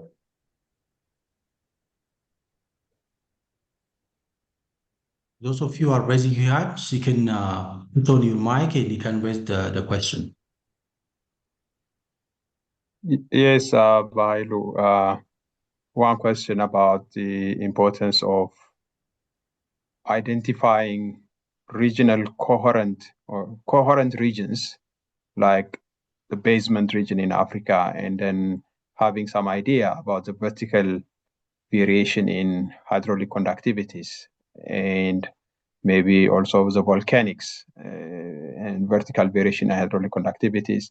And then having these coherent regions, would that be a solution to overcome the large data gap in representing in the regional models? What are the ongoing efforts in that regard? Currently, some of the works are being done because of the data poor nature of our continent. So there are some of the models, the common landscapes. Some of the models could be developed for some landscapes that are similar to some landscapes in Africa. And like some of the landscapes that have common features, for example, the Alps, the karst regions. So some of these results gotten from these regions can be compared to the results in Africa, and the data set can as well be employed in modeling these regions in Africa. So the major thing we have now is the lack of data sets, which is basically the major impediment in our work. However, we are trying to devise solutions on bridging this gap. Also, it's worthy to mention that some of the things, the omissions of the global models are not, depending on the scale you are looking at. some of these omissions are not really very, in terms of scale, for example, the fault, if you are going to look at the local fault or the regional fault? So depending on scale we are looking at. However, for the global models, we are still looking at making some expert elicitation, asking expert opinions on if these processes might be important or not, depending on the landscape. And yeah, I think using this methodology, we can be able to bridge the gap in data sets in data poor regions in the study. Thank you so much, Chibuike. A round of applause for your nice presentation. I know there are a couple of questions in the Q&A, but for the sake of time, there will be more related presentations coming on, and you can read that later. Let's move to the next presenter. Priscilla, would you please share your screen?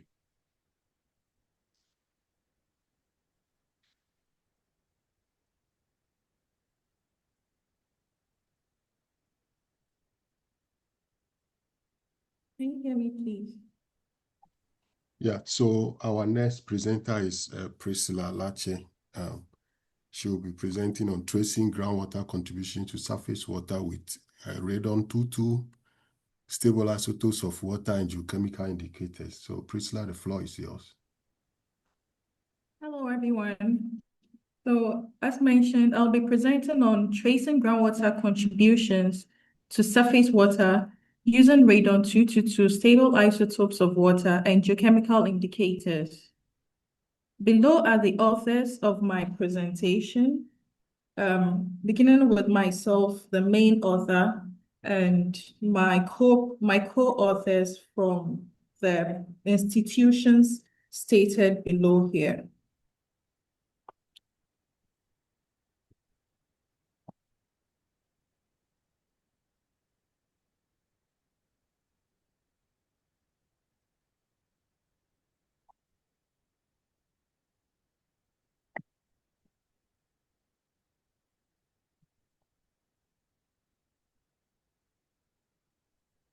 This would be the outline of my presentation from introduction all the way through to the conclusions. So for the introduction, to introduce my work, I'll start by stating the problem of this research. On my left is a forecast of population and livestock of the population relying on the Black Volta River, which is the subject of the study. And it's observed that the forecast of human population and that of livestock has increased since 1983 all the way to 2025. And this would even increase further to 2050, which suggests that there's going to be significant stress on the Black Volta River in the study area. In addition, the plot on the right is a standard stream flow index of the Black Volta River in the area, and is an index estimated from 55 years of hydroclimatic data.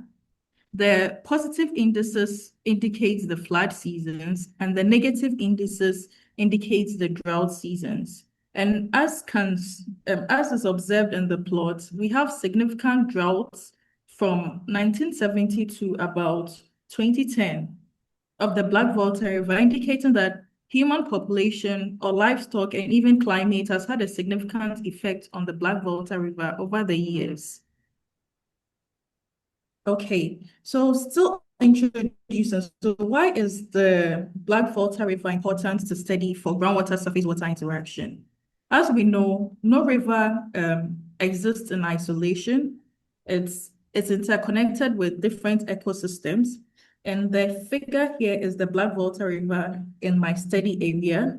And we see that there will definitely be groundwater inflow from aquifers on the banks of the river, even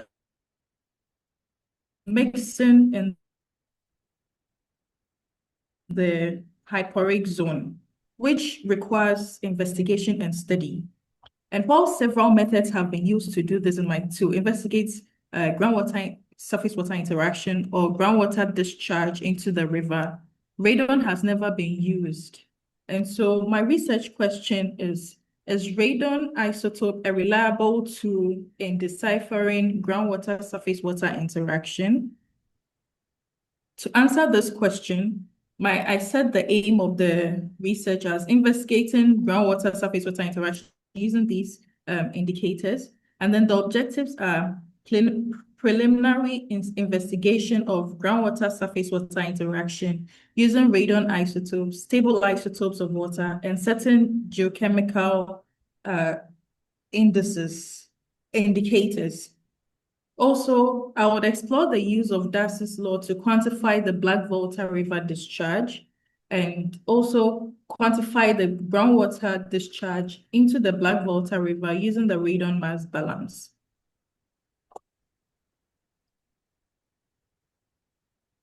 To my study area. The study area, as mentioned, is in the northwestern part of the Volta River Basin of Ghana. That is the Upper West region of Ghana, as shown here. And this is the elevation map of the study. We have elevation ranging from about 400 to 200, and samples collected all along the Black Volta River in my study area for radon analysis and stable isotopes and also geochemical indicators, and boreholes sampled for groundwater in close proximity to the Black Volta River samples. On the right, we have my hydroclimatic variations in the study area. The first is the mean monthly net precipitation, which was estimated from 55 years of climatic data. And it's observed that the peak net precipitation in the study area is in August and the least in December. And this has a significant impact on the river discharge, which also peaks somewhere in August or September due to lag time differences, and has the least discharge in January. For the purpose of the study, we took the samples at the end of the rainy season, and then at the end of the dry season. So we have a rainy season sampling and then the dry season sampling. So the geology of my area, this figure shows a 3D stratigraphic model of the study area, and it shows that the geology is largely underlain by the crystalline basement rocks, and we have the weathered granite overlaying the crystalline basement rock, and then largely the lateritic topsoil. So the model was divided into three. We merged all the lithologies into 3 units: the crystalline basement rocks, the weathered, so it's visible in the 2D, the crystalline basement rocks, the weathered granite, and then the lateritic topsoil. The digital elevation model in the area, this is a 3D digital elevation to emphasize the map shown earlier. It shows that the variation of topography ranges from 400 to about 217. And the samples were collected here at along the Black Volta River, which is the lowest elevation in the area. So my methodology, for the purpose of the study, 8 groundwater samples were collected along the Black Volta River. So the river, the width of the river was measured using a rope, and the depth was also measured. And also groundwater samples were collected in close proximity to each river sampling point. Samples were then transported to the laboratory within a day because radon has a very short half-life of 3 days, 3.5 days. Samples were analyzed with the EPEM electrode ion chamber, which demonstrated superior accuracy over other methods. Major ions were analyzed using the ion chromatography at the Ghana Atomic Energy Commission, and then stable isotopes of water was analyzed using the Los Gatos water stable isotope analyzer. And then as mentioned, the radon was analyzed using the EPEM counter. Yeah, so usually the discharge is supposed to be measured in situ, but we had very high flows on both, not very high flows. It was almost impossible to measure the river discharge in situ at each point. So what we did was that I adopted the Darcy's law. I explored the use of Darcy's law to give me accurate measurements of the river discharge. And so so the Q is the discharge that I was looking at measuring. The hydraulic conductivity values were estimated from literature. And for basement aquifers, as shown in my study area is largely underlain by basement aquifers. The hydraulic conductivity range from 0.5 to about 10.1. So these hydraulic conductivity values were used to calibrate the measurements of my river discharge. And then the area was estimated.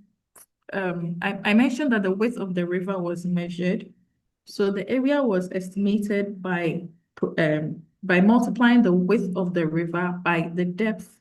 We measured the depth in situ as well, by the depth of the river. And this the change in head was estimated using the change in elevation, the elevation map. And then the change in length was measured by finding the distance between the elevation points we used. And yes, we had values. The study area has a discharge gauging station. So at least some of our values fell within that one gauge station in the study area. In addition, for the radon mass balance is important. And apart from the groundwater, the river discharge, it's important to estimate the groundwater discharge as well. And as mentioned earlier, the river doesn't exist in isolation. Several processes influence the storage of the water in the reservoir, and so the mass balance, the main mass balance was first adopted, that is inflow is equal to outflow, and then later developed based on the factors influencing radon. Radon is a radioactive nuclide that can be traced up to uranium and is found usually in rocks, and it's a gas. So when decay occurs, it disintegrates as well, and it escapes through cavities into water, groundwater, and if there's an interaction with surface water, the radon also dissolves into the surface water as well. So based on this equation was developed to estimate the groundwater discharge. And yes, the various factors affecting radon was considered, like radon loss due to atmospheric degassing, the decay constants, as I mentioned, and the influx from the soil, and longitudinal gradients of radon in the stream. Yeah, Priscilla, can we move forward a little bit? Okay. Yeah, thank you. Okay. So to begin my results session, we have this first set of results from the radon measurement. And yes, we have that from groundwater and surface water for both the dry season and then the wet season. And it's observed that the radon in groundwater ranges from about 17.4 to 189.9 for the dry season field campaign. And then in the river, it ranges from 0 to 9.1 becquerel per liters in the dry season field campaign. And observe that, okay, there's no specific, the spatial variation doesn't show any specific trend, but that for the wet season ranges from 5.3 to 78.9 becquerel per liters in the river, and then 18.6 to 1185.5 becquerel per liters in the groundwater sample. So these were the results obtained from the EPEM measurements.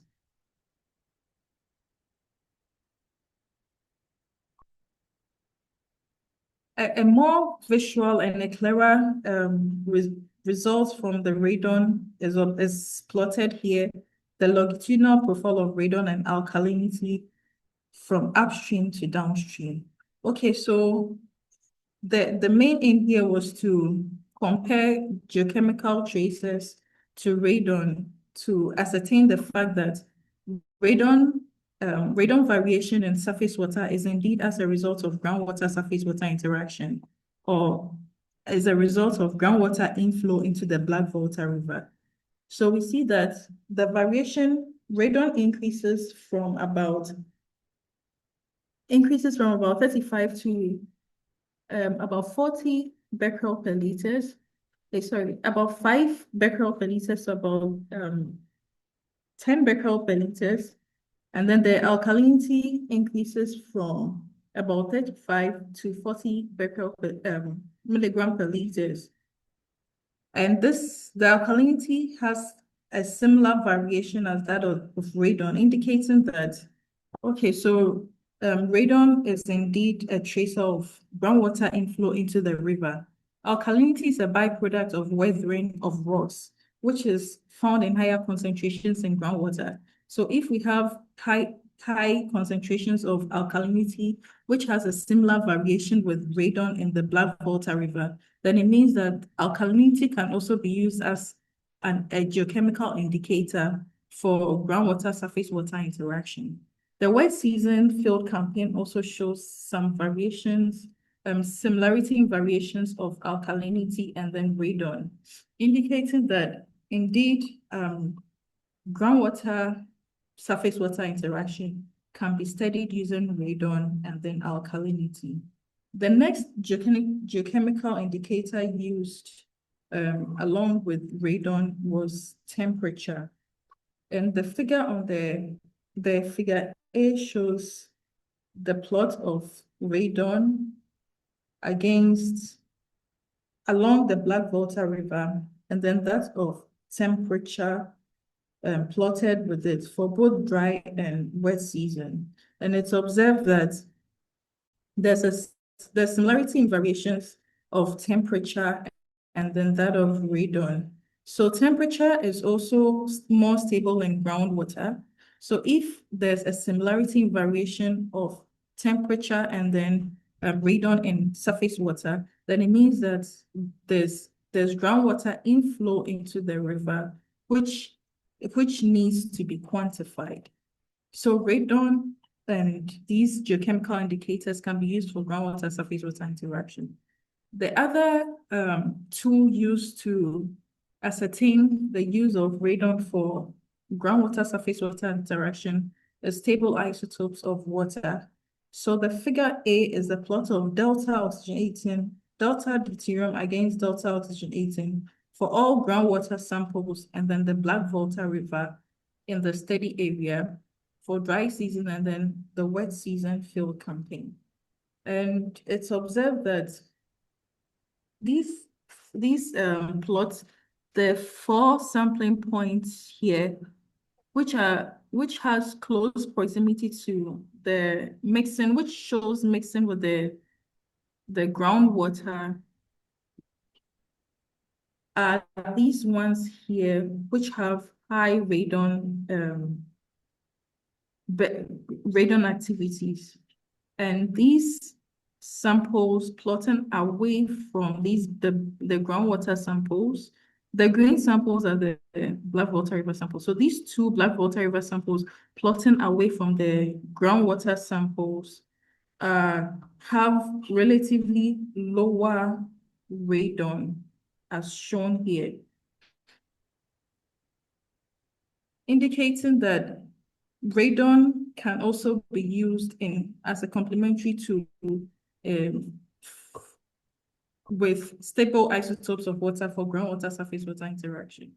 For the dry season, it's observed that all the Black Volta River samples are interacting with the boreholes, and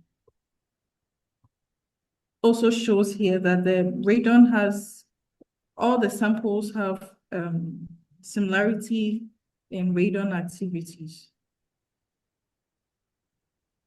In terms of the quantification, So as mentioned, Darcy's law was used to quantify the river discharge, and this river discharge was plotted along with radon to confirm the values obtained from the Darcy's law. And it's observed that the river discharge increases from the upstream towards the midstream as radon also increases, which validates our use of radon for groundwater discharge. However, in the midstream, we have we don't have significant similarities, and then at the downstream, we have some similarities. At the midstream, in the study area, there was this mining activity going on, which agitates the river at that point, and therefore could have distorted, degassing could have taken place, which could have distorted the values of radon used for the measurement of the discharge. And this can also be seen in the wet season field campaign.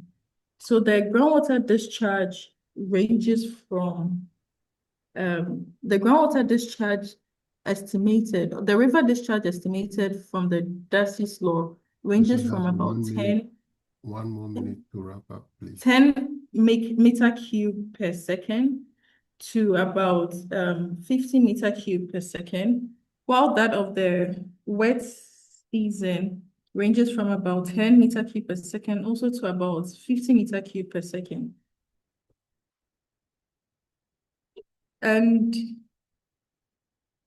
because the groundwater discharge was observed to increase steadily from upstream to midstream, in the estimation of the groundwater inflow into the river, we only considered the samples taken from upstream to midstream. So using the radon mass balance, we estimated the cumulative groundwater inflow and then the actual groundwater inflow. And the actual groundwater inflow, which is in gray, has estimates from 2.0 times 10 raised to the power 3 about that. And the cumulative groundwater discharge ranges from about 0 to about 1.6 times 10 raised to the power 4. And our modeled radon against that of the measured radon had a significant correlation, suggesting that modeling using the radon mass balance is valid. The implication is that groundwater inflow largely sustains the Black Volta River, especially during the drought season. So in conclusion, during the dry season, radon concentrations in the study area range from 17.4 to about 1228.4 becquerel per liters, while the river water concentration range from 1 to 9.1 becquerel per liters. In the wet season, radon levels in the river increased ranging from 5.3 to 78.9 becquerel per liters, while groundwater concentrations for radon ranged from 18.6 to 185.5 becquerel per liters. The river discharge estimating using the Darcy's law range from 10.25 to 51.89 meter cube per second, with a mean of 22.79 meter cube per second. The similarity between discharge patterns and radon trends saw the conclusion that groundwater is a major contributor to Black Volta River in the study area. The radon mass approach applied was validated with the positive correlation between the modeled radon and the estimated radon or the measured radon. And the findings demonstrate that radioactive isotopes, stable isotopes, and selected geochemical traces are effective tools for estimating groundwater discharge and understanding the hydrological processes sustaining the river. Thank you very much. Yeah, thank you, Priscilla. Thank you very much for the presentation. I think because we are short on time, we will proceed to the next presentation, and then we will take some questions as we proceed. I can see a lot of questions in the chat box, but just to keep up with the time, we will make some progress, and then I will come back and answer some of those questions. So the next presenter, we have Tani, Fatimata, Andrea.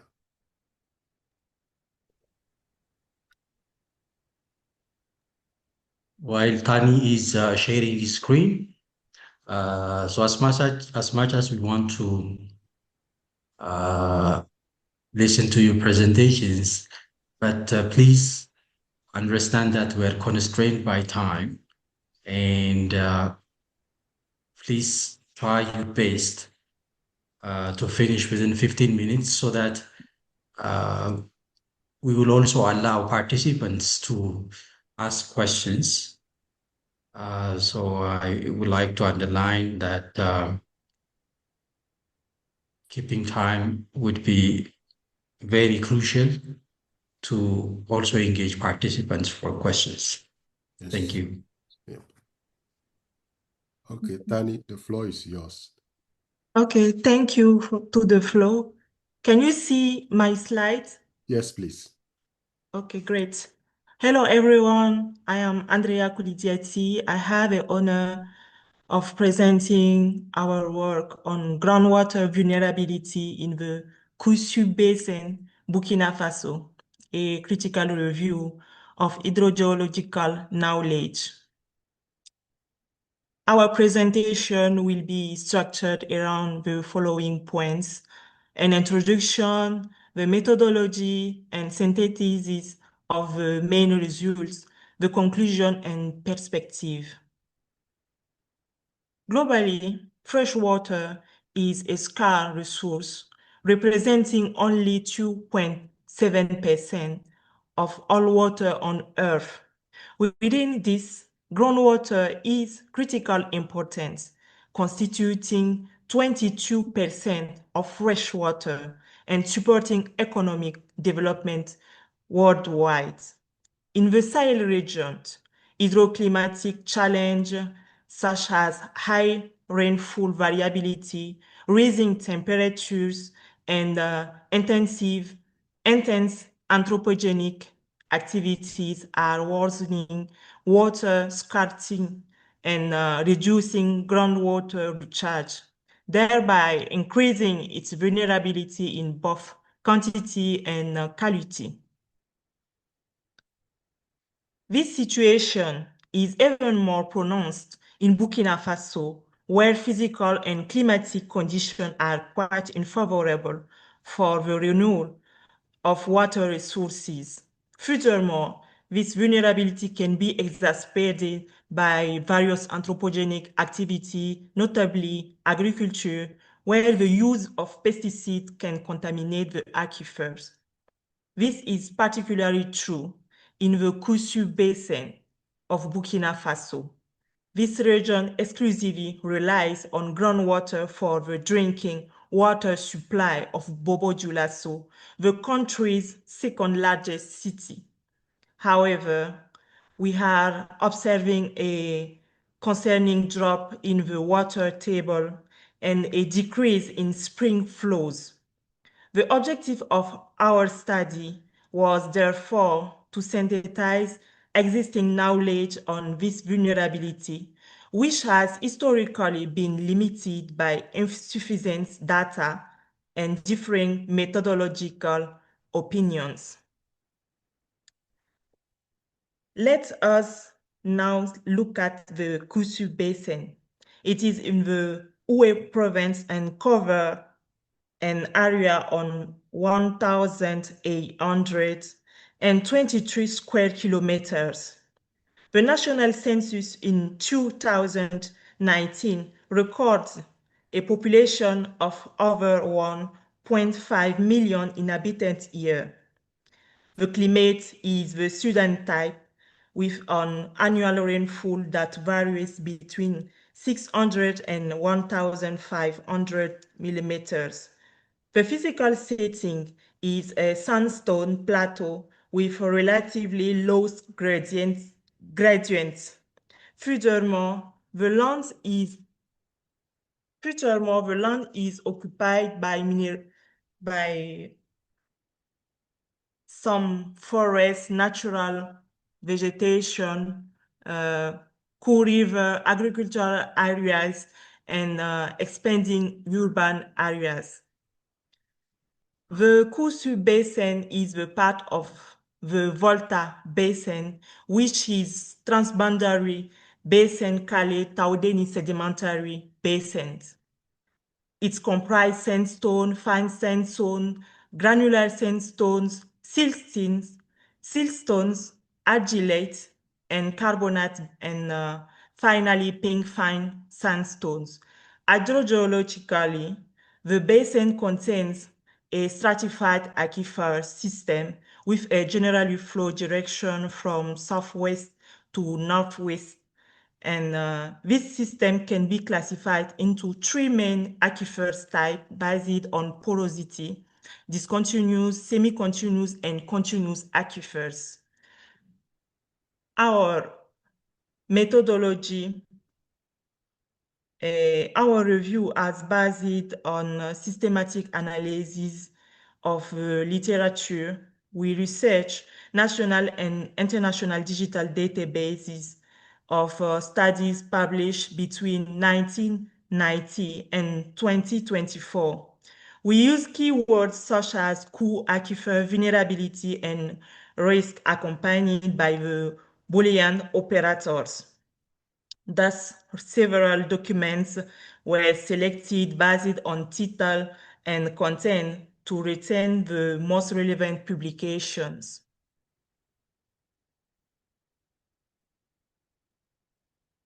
The result from various vulnerability methods, such as parametric methods and numerical models tools, show a convergent finding. There is a moderate to high vulnerability to pollution, particularly in the alluvial plains, which with intensive agricultural activity and north of the urban area. Consequently, the risk of pollution increases in areas with shallow water tables, permeable soils, and proximity to pollution sources such as wastewater, discharge points, pesticide use, and industrial operation.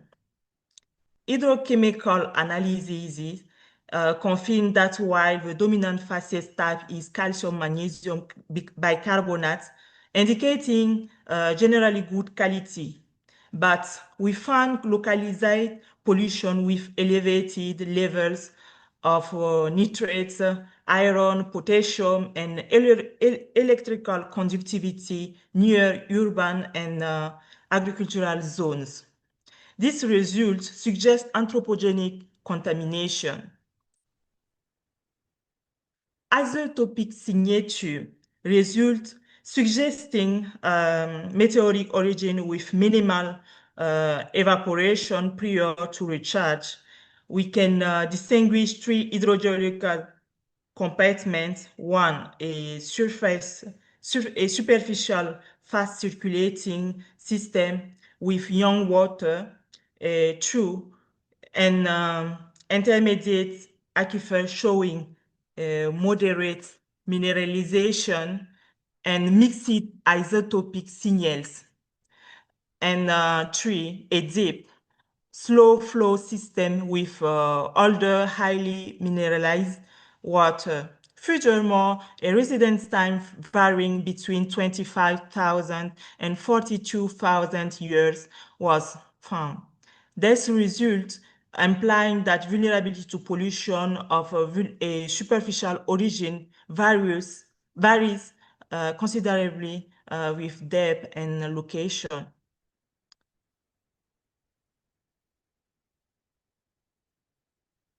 The methodological limitation. However, our synthesis also uncovered significant methodological limitation.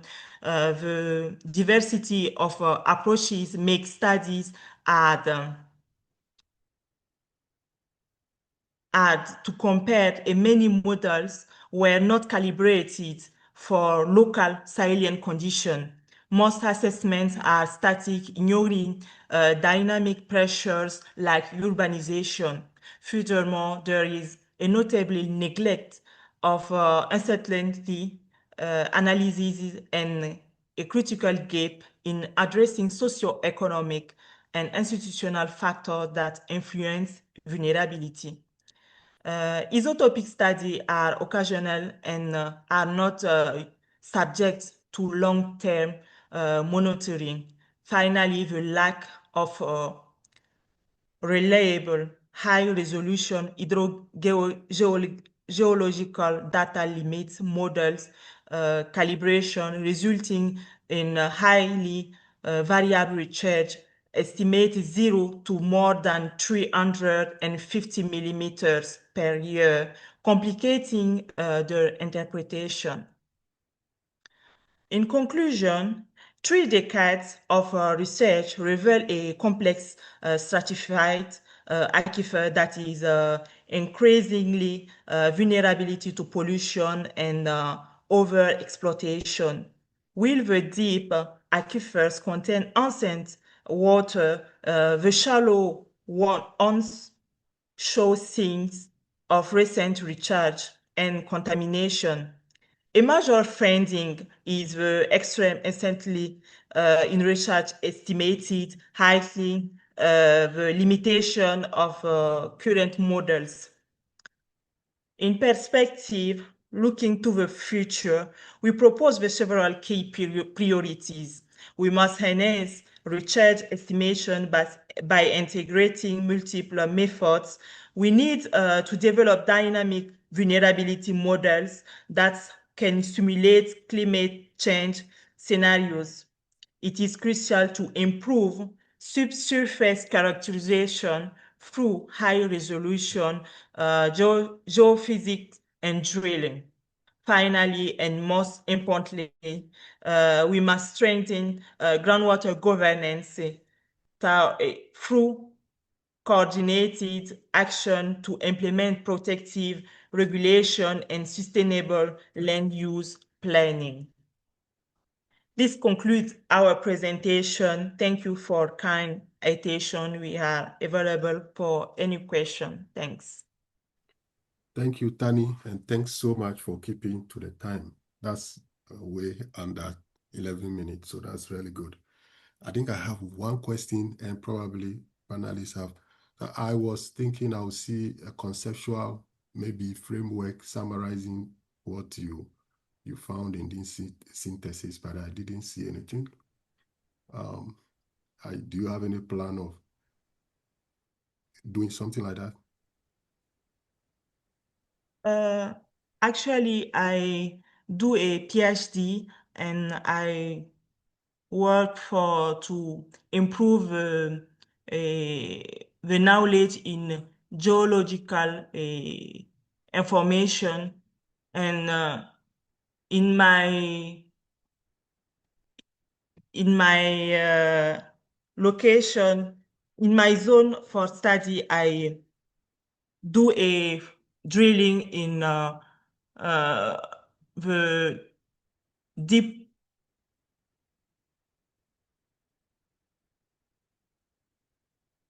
Hello?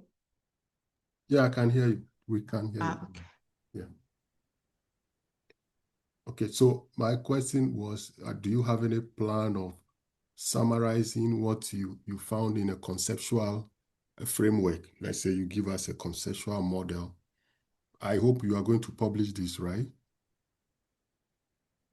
Yes, I publish this summary of studies in water journals in MDPI.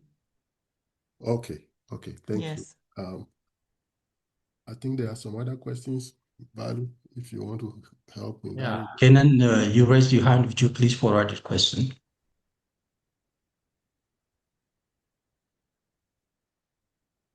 Kenan, you can put your mic on and you can forward the question. Shall we keep it just to one question so that we can move on to the next presentation? Yeah, good idea. And then everyone else can ask questions in the question and answer box, and the presenter can answer directly by typing into the box, so that way that everyone gets their questions answered as well. Spot on. Definitely. Priscilla, you have some questions in the Q&A. Would you please write or respond to the questions framed by participants? So, Edward, we can move to the next presenter. Next presentation. Okay. So, is it visible? Sorry. Is it visible? Yes, please, yes. Please go ahead. Okay. Hello, everyone. My name is Ashebir Sewale. My title of presentation is Investigation of the Inter-Basin Groundwater Flow using a multiple approach. It is the case study between the Tana-Beles Basin contact, which is found in western part of Ethiopia. To give you as introduction, as you know, basins are considered as a closed systems, and inter-basin groundwater flow are unaccounted in most studies. And for our case study, the Tana-Beles Basin, as you can see on the map, the Tana Basin is found on the highland, and the Beles Basin is found in the lowland. And besides to the data scarcity that is found in the Tana and the Beles Basin, the possibility of the connection between these two basins had a challenge to study water balance in the Beles Basin. As a general thought, this interbasin flow is a complex process because it is a hidden process. We cannot directly observe it, so identifying it is very difficult. There are a number of studies to investigate interbasin flow. Most of them they use different methods, especially in Death Valley in United States, in Costa Rica, and also in Ethiopia, also between Awash and Abai Basin. And each method has its own limitations. So our objective is to combine a number of methods and to investigate whether this unaccounted water interbasin flow is found or not. So we adopt 6 methodologies to investigate the presence of interbasin flow. I will start from the first and I will go to the second one, because there will be groundwater interbasin flow if there is a hydraulic gradient and a permeability. So all those methods is directly or indirectly addressing that issue. So what we try to first is to address the morphotectonic, to understand the hydrostratigraphic connectivity between two basins. We analyze the morphotectonic evolution of the basin, the geological history, and as you can, we come up with this concept models as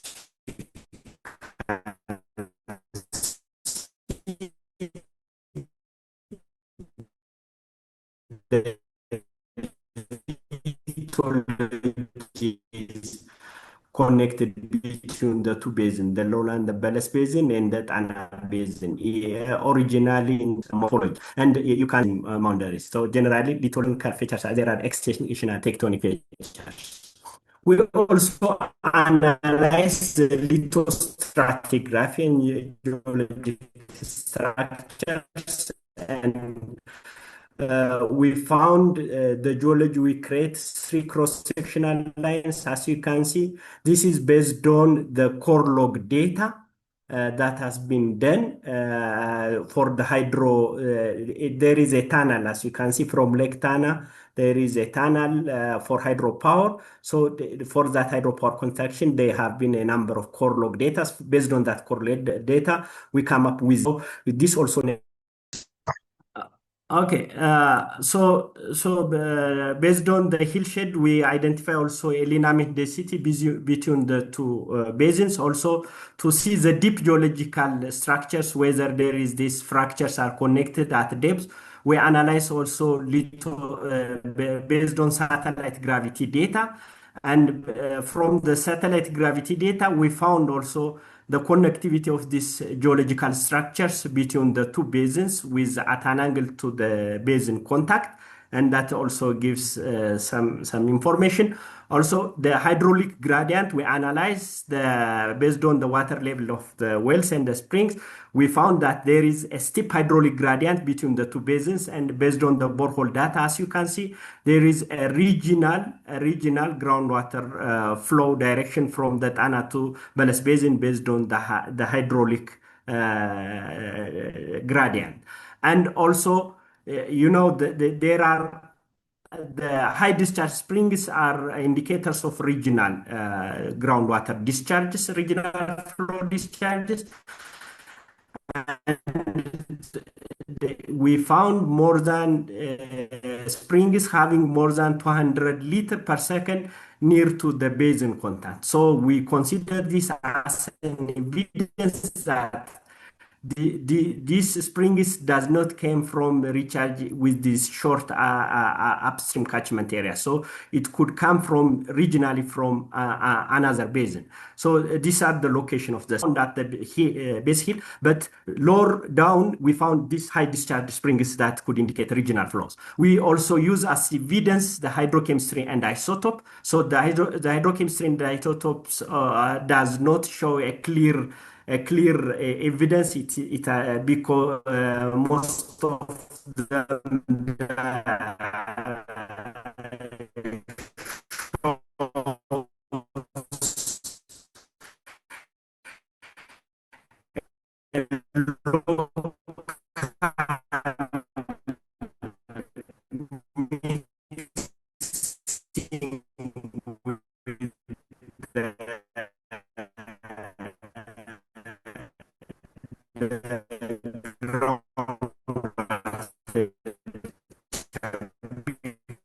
because we didn't consider we are no much we consider evidence water budgeting catch in the near basin, that is the Tana-Beles, and terminal, which is very significant zone. So this unaccounted water we consider as an inter-basin flow. We summarize that IGF controlled by hydraulic gradient and hydraulic conductivity, of course. So each method is too imprecise to discard whether there is IGF or not. So this multi-method approach is important, and almost all except the hydrochemistry supports our the hypothesis. And finally, we come up with these conceptual models that these high discharge springs could be recharged in the highland basins of the Lake Tana Basin. Sorry for the connection. This is my presentation. Thank you. Yeah, thank you. Thank you very much. I think even with all the connections, you managed to make it. I think I have a couple of questions, but I will let my other colleagues move forward. Bailo? Amare, would you please share your screen? And this is the last presentation before lunch break. You have 15 minutes, Amare. Thank you. So, in two-dimensional mathematical groundwater flow modeling and Megech Catchment is the northwestern Ethiopia. So, they have outlined introduction, objective, and the methodology distribution, conceptual model development in flow modeling, and model calibration, sensitivity analysis, results in or in conclusion, and recommended. So, from this introduction, as you know, this groundwater development using a number of boreholes and shallow wells and the wells have been increasing from time to time. So, to satisfy this demand of water for domestic as well as industrial purpose, so we need to develop the number of boreholes and shallow wells as well as hand wells. So, groundwater flow models are used to calculate the direction of groundwater movement. So, the key force in subsurface, and constructing this groundwater flow model requires this inputting tremendous amount of field data to modify this model. So they have problems in Megech Catchment. That is the one is the size of population is increasing from time to time, and the number of industries also increasing. So that leads to the higher groundwater stress on the catchment. So the well is serving as a source of water supply for domestic as well as industrial purpose. Prior to detailed hydrogeological system and analyzing and the groundwater modeling. So I triggered to model the groundwater flow systems in Megech catchments. So this has happened and expose the groundwater resource and surface water of the catchment to their risk, and the water supply become inevitable, and also cannot cover the demand of population. Due to that, I try to do this research and aims to verify the effect of pumping on the groundwater system and forecasting the groundwater level fluctuation within the different scenarios and evaluating the management alternative scenarios. So they have objectives. The first of the main objective, develop a simple model that represents the groundwater flow system and Megech River catchment and how it behaves and responds under the existing and proposed development scenarios. So specifically, this work focus on computing a single layer natural state distribution and the direction of groundwater flow, and study the effect of groundwater withdrawals, as well as understanding the interaction surface water and groundwater, and finally predicting the impact of stress, especially decreasing of recharge. So they have methodologies. On the first, formulating the objectives. On this, after that, reviewing the interpretation of the available data. Well, I have so many data, and then conceptualizing the model, and then goes to field data collection. And then if field data collection improving this result, then improving the conceptual model, and again also goes to model conceptualization, and also the code selection. After that, input data preparation and calibration and sensitivity analysis. If the calibration and sensitivity analysis is it is not though the predictive runs, then improves the conceptual model and model conceptualization. And if it is needs more data, then again goes to field data collection and predictive runs, and finally their analyzing of their uncertainty. So they have a distribution of the seed area. They have so reg topography in gently sloping surfaces near to the lock shore and having near to 785 square kilometer. So this is many tributaries. For example, Dimaza River tributaries and Shintak, Aha, and Dangarab. So many tributaries in such steady area. So this is seems like Megech River catchments. So having their elevation in near to this near to the Lake Tana, have low elevation, and the upper in northern part they have high elevation areas.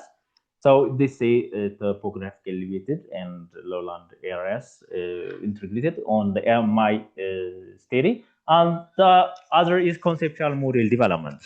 And this the hydrogeology and flow direction. The different volcanic rocks and unconsidered sediments is classified into different hydrological units based on their the one is hydraulic properties of their yields and transmissivity. Besides that, there is degree of weathering, and their recharge discharge conditions also determines their hydrogeology. So based on their transmissivity and their yield from Gifregal in 991, so very high, moderate, low, very low, and acute hard. So based on the transmissivity and the mean yield, I try to classify the area as shown in this figure.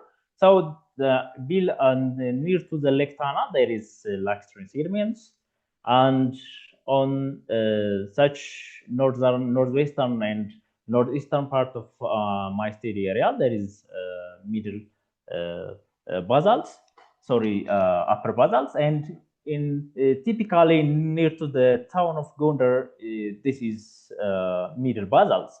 So in this near to the Lake Tana of shorelines of lacustrine sediments, that is extensive to moderate productive intergranular aquifer, and in northwestern and northeastern part of my study area, that is extensive and low to moderate productive fractal aquifer, and in the center of this region, or in the center of middle basalts, that is local and low productive fracture aquifer. So we shall, I try to take the samples of water samples from hot springs, well points, and I try to put in this map. So this is the hydrogeological map of my study. So from section of A to AA, that is from northern part to southern part of my study area, there is the sectional point of this northwestern to southeastern. That is phylloelectric sediments near to this, and upper basalt near to this, and middle basalts near to this, and lower basalt near to this. So the flow direction is runs from A to L, or northwestern to southeastern part of my study area. So that is the other parameter is hydraulic conductivity. That is the distribution by the average conductivity value. That is get from the PEM test data based on their lithology. So we show that 0.56 up to 0.94 near to that. So high hydraulic conductivity in lax sediments than the middle basalt and upper basalts. So the other is recharge and spatial distribution. The recharge is classified on the basis of elevation and rock types. And the main recharge of the basin can be taken as average of recharge estimated by soil water balance and chloride mass balance. That is done by /Mamo in 2015. So as you know, as you see this map, the recharge is high. The recharge is high near to this and low near to the value of this. Near to the laxity sediments, the recharge value is low, and near to the upper basalt, near to this northern part of my study area, there's a high recharge value. So the water balance next, that the water balance of Megech Catchment is the conceptualized water balance. So estimated or conceptual water balance Megech Catchment. So the recharge is in this amount, and the outflow of withdrawal and base flow, and evapotranspiration also this value. So they are proxy to near to them. And finally, there is numerical groundwater flow model. That's the having the governing equations, because we say that the governing equation, two-dimensional state and single layer equations, hydraulic conductivity at horizontal layers or x direction, del square of h divided by del square of x, del x square plus kyy del square of h divided by del y square plus or minus water flux equals 0. So dh per dt is equal to 0, because we say that the steady states of two-dimensional groundwater flow. And a model design, the top layer elevation considered as elevation of topography, yes, and the bottom layer is bottom elevation of fairless. So in this state, the aquifer thickness lies within a range of 150 up to 360 meters in most parts of the catchment. That's gated from the boreholes, drilling boreholes. And the initial prescribed hydraulic head is obtained as a subtracting of 25 meters from the top layer elevation throughout the model area. So within the interpolated water table elevation, I get this value, and the extent of my Megech catchment from north to southern and east to west is 56,000 and 35,000 meters. From north to south is 56,000, and east to west is 35,000 meters. So because subtracting of 315,688 west and also 135. My apologies. 350,907. So my we get apologies. that. Amare, can you hear me? Yes. Yeah, my apologies. You have a couple of minutes left for your presentation, and if you just tell us the main message and try to conclude within a couple of minutes, please. Thank you. Okay. So having the model domain 70 and 112 rows. So number of cells near to 708,440. So they have model boundary conditions. That are the boundary condition as active cells, now flow boundary, and constant heat boundary. So the constant heat boundary is near to the Lake Tana shoreline, and the active cell is entirely on the Megech River catchment and no flow boundary into northern and western and eastern part of my study area. That is no flow boundary or gives us a 0 point. So the recharge package as keywords equals to IR del R del C. So calculating on the recharge package and well package within 24 pumping hours of 24 wells and getting 186.5 liters per second. So the river package with this conductance of river or river conductance equals to hydraulic conductivity of rivers times length of river, width of river divided by their thickness of river bed. So I get on the river bed thickness 0.5 and width of rivers 3.8 up to 1 meter and length of river within SIL is equals to 500 meters. So and the hydraulic conductivity K 0.4 to up to 0.84 meters per day. So that is vary on the lithological variations. So that river water level of the river bed varies from 0.1 up to 0.5. So if H is greater than the river bottoms and H is fall on river bed, so I get the calculation and the transpiration package is other packages. So I get that 0.0422 meter per day within a 3 meter of vapor phosphorus extension depth. And the other is reservoir package, that is an ungarb reservoir package. So having the vertical conductivity of 0.032 meter per day and 0.5 meter thickness of reservoir bed. So having a stage of 1,138 meters. So the other is calibration and sensitivity. After doing this and calibrating the sensitivity analyzing. So they have I use the trial and error method to calibrate this work. And that is selected calibration parameter and the first executing forward mode extract simulate valid calibration targets and compute residual at each calibration targets. For example, mean absolute error and root mean scale error. If it's good enough, then forecasting is a sensitivity rise and no manual adjust the parameter. So by using this, I adjust sensitivity analyze. So river conductance and hydraulic river conductance and recharge of the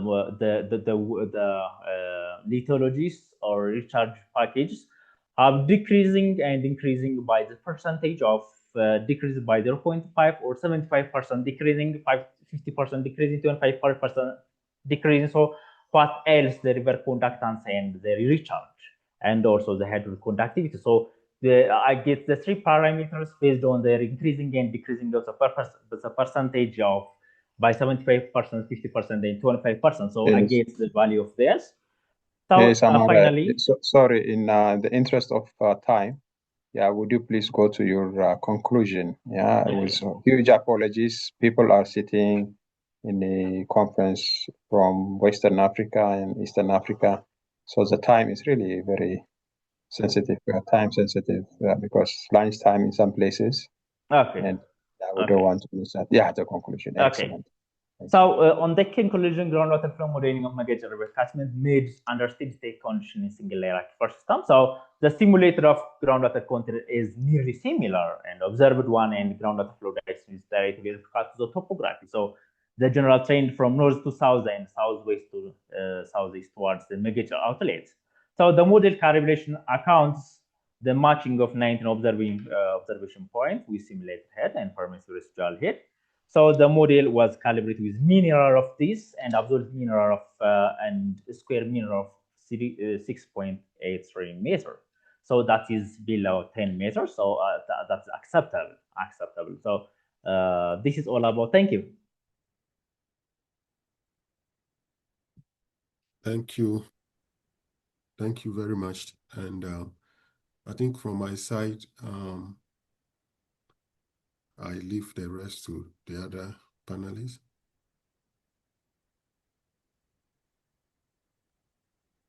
Yeah, I think if anyone has any questions, because they asked them in the Q&A box, I think we'll go to a lunch break now, which will be a little bit shorter than planned. Yeah.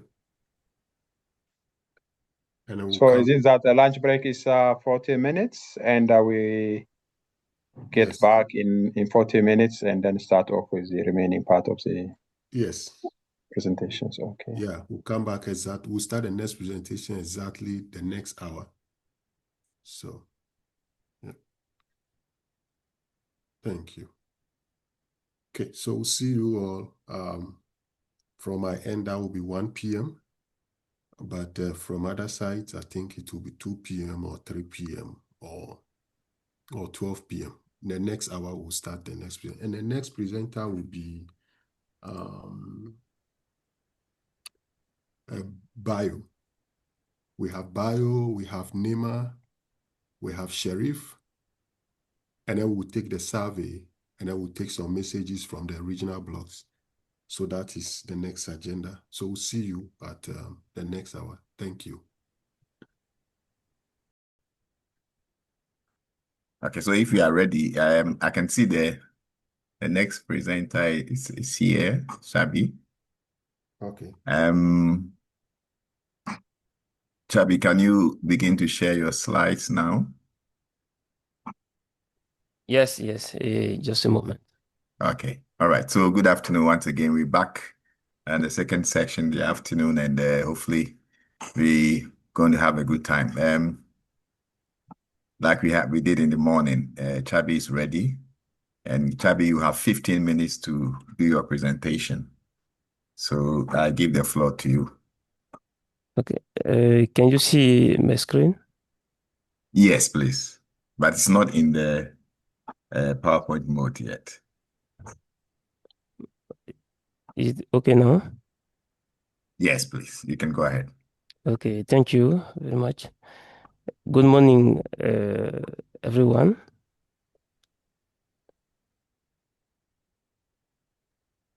Good afternoon. It is a great honor for me to speak today at the first Pan-African Hydrogeology Congress. My name is Guidah Chabi. I'm a researcher in hydrogeology at the University of Abomey-Calavi in Benin. My presentation focuses on characterizing groundwater and surface water interconnection, use hydrogeology, hydrochemistry, and establish isotope in the Ouémé Delta, southern Benin. This topic is particularly relevant today in the context of sustainable resource management and climate change.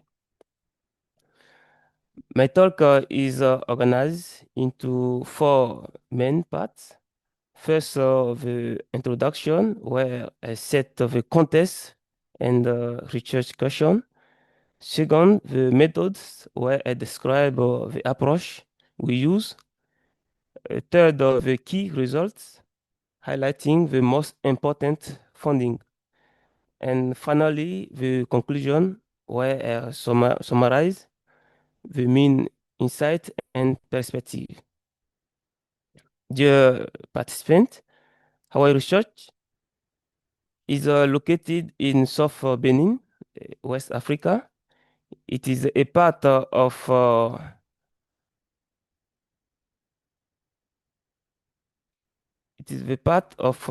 Keta sedimentary basin in Benin. This study focuses on Miocene sand aquifers.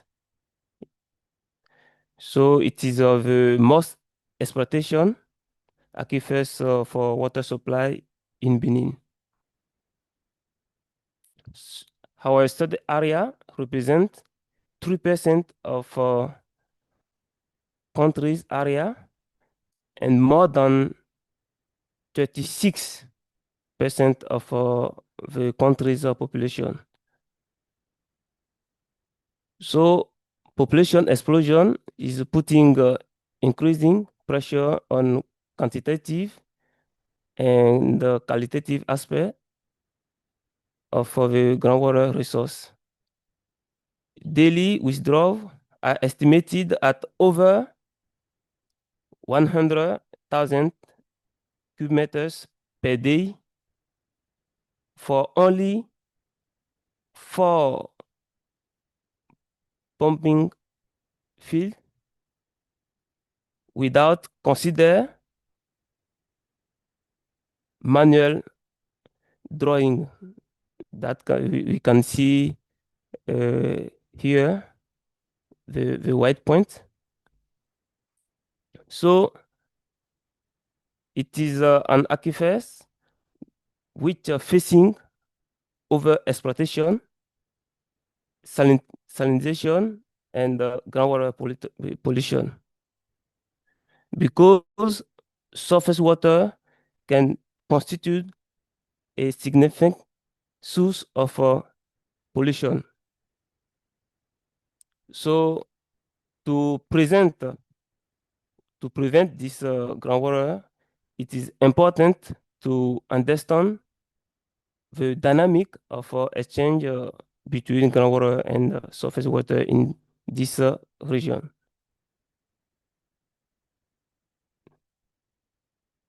The main question to our study is if there is an exchange between groundwater and surface water. So the aim to our study is to understand the dynamic of exchange between groundwater and surface water and the vulnerability of contamination, and to quantify groundwater discharge into rivers. To achieve these goals, we apply multidisciplinary approach, which include inventory of springs, piezometry, hydrochemistry, and isotopy. So we measure static water level in the well and piezometer to produce piezometric map of the study area. We also carry up 2 major water sampling campaigns. The first is between September and October, and also in dry season in the month of March. This sampling include river, boreholes, well, and spring. We have also sampling water of ruin. So to understand the similarity on hydrochemist type and isotopic component, we do Pepper's diagram and also isotopic diagram. To quantify groundwater discharge, we use isotopic mass balance approach, which include the isotope signature of rivers, of spring, and ruin.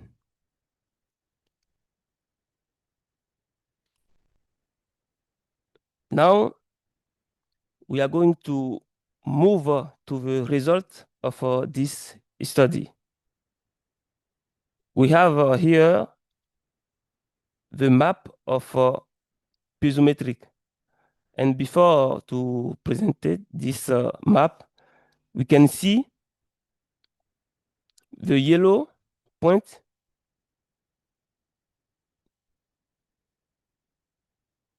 that show the spring that we have inventory. So there are more than 75 strains that we inventory, and all of them flowing all year round. The piezometric map shows that the groundwater flow direction is general toward the Ouémé Valley and the south of the study area. This is an indication that the Pliocene aquifers discharge in the mean river of Ouémé Valley. The mean hydrochemical type of a water sampling are shown in the paper diagram, this figure. We notice that the predominance type is chloride, nitrate, sodium, and potassium type in the dry season, and in the rainy season, the predominance hydrochemical type is bicarbonate, calcium, magnesium.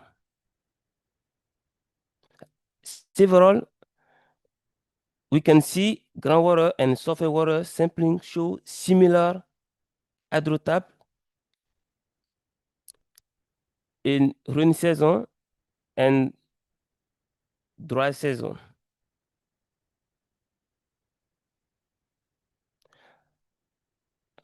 Also, similar change were observed between the two sampling components. We can see the point CE12, that is a river, and PU7, a well, FO11 is a bowl. All of them have the same hydrochemical type in rain season, and in dry season, we can see all of them move to the same hydrochemical type. So this could be due to the hydraulic connectivity between groundwater and surface water. Here we show the water table isotopic diagram for groundwater, surface water, spring water, and monthly rainfall in dry season and rain season.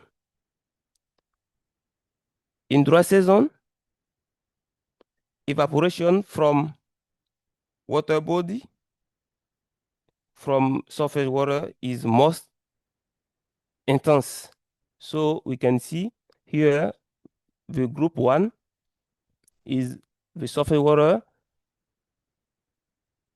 with the high isotopic components, and the group 2 is medium. We can see here we have some surface water with a similar isotopic composition of to those of groundwater. That means that there is hydraulic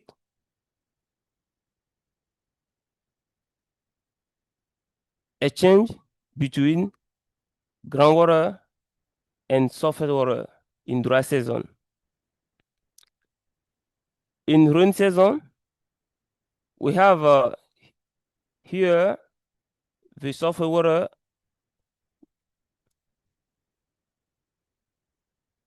with the same isotopic component to those of rain in the same month. So these surface water are characterized rain isotopic component. Here we can see even we are in rain season, we have some surface water with the similar isotopic composition to those of groundwater. So to summarize this part,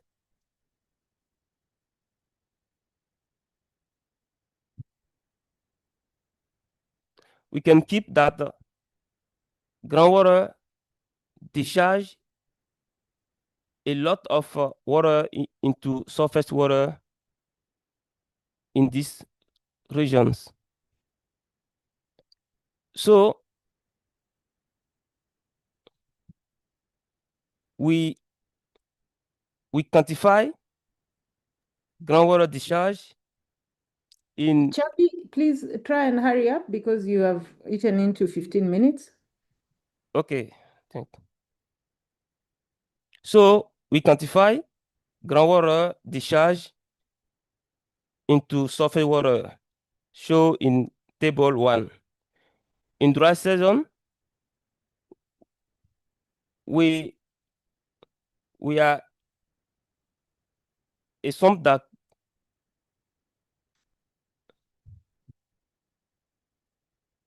because of a lack of rainfall, all flowing observed in surface water is due to groundwater contribution. That's why we see 100% in dry season. So we apply isotopic balance to quantify the fraction of groundwater into surface water. So we obtain that in rain season, more than 60% of surface water flowing is due to groundwater contribution.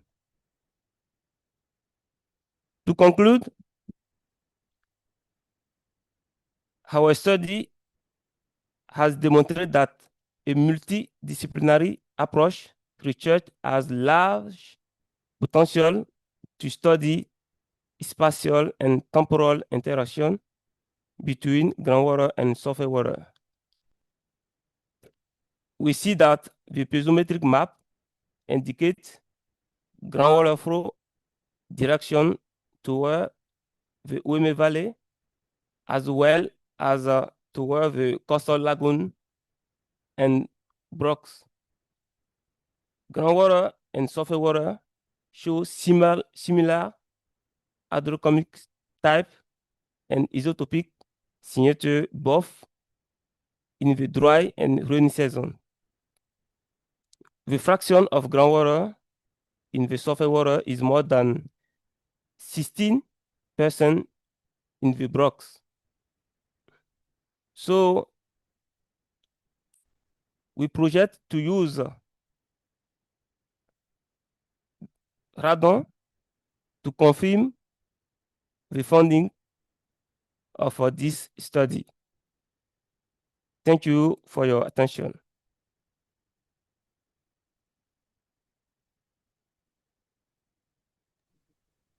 Thank you, Chabi. Thank you for your presentation. I can see 2 hands. We can have a couple of minutes for any questions. I can see 2 hands. Ugala, can we have the 2 questions together so that the presenter can answer them together? Ugala first, and then Dr. Ija will go next.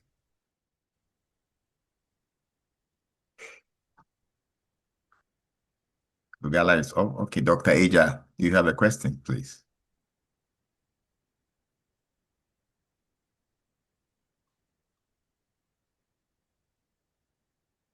Ajuba. Okay. Okay, hello, Dr. Dia. Yes, please. Yes, thank you very much. I have two questions for the presenter. My first question is, from his Piper diagram, I saw that he labeled one part chlorine, nitrates, sodium, potassium, water type. And I want to find out from him, where did he get this kind of water from? That is the chlorine, nitrate, sodium, potassium, water type. And then my second question is on the isotopic diagram he showed us. I want to find out from him, what is the equation of his local meteoric water line? And also if he can tell us the equation for the evaporation line. Thank Okay, you. thank you. Yeah, Chabi, can you please answer the question heading correctly, and then you can go ahead. Okay, thank you for your question. About a paper diagram, in the two seasons, we have the four hydrochemical type, but in dry season, the predominance is chlorine, nitrate, sodium, and potassium. So there are another type, but this is the predominance hydrochemical type in dry seasons. And in rain season, we have the predominance of bicarbonate, calcic.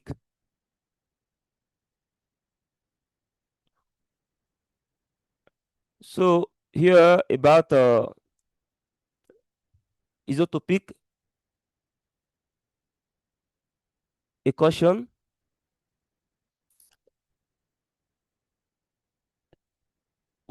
The evaporate line is use the water table surface water signature in dry seasons.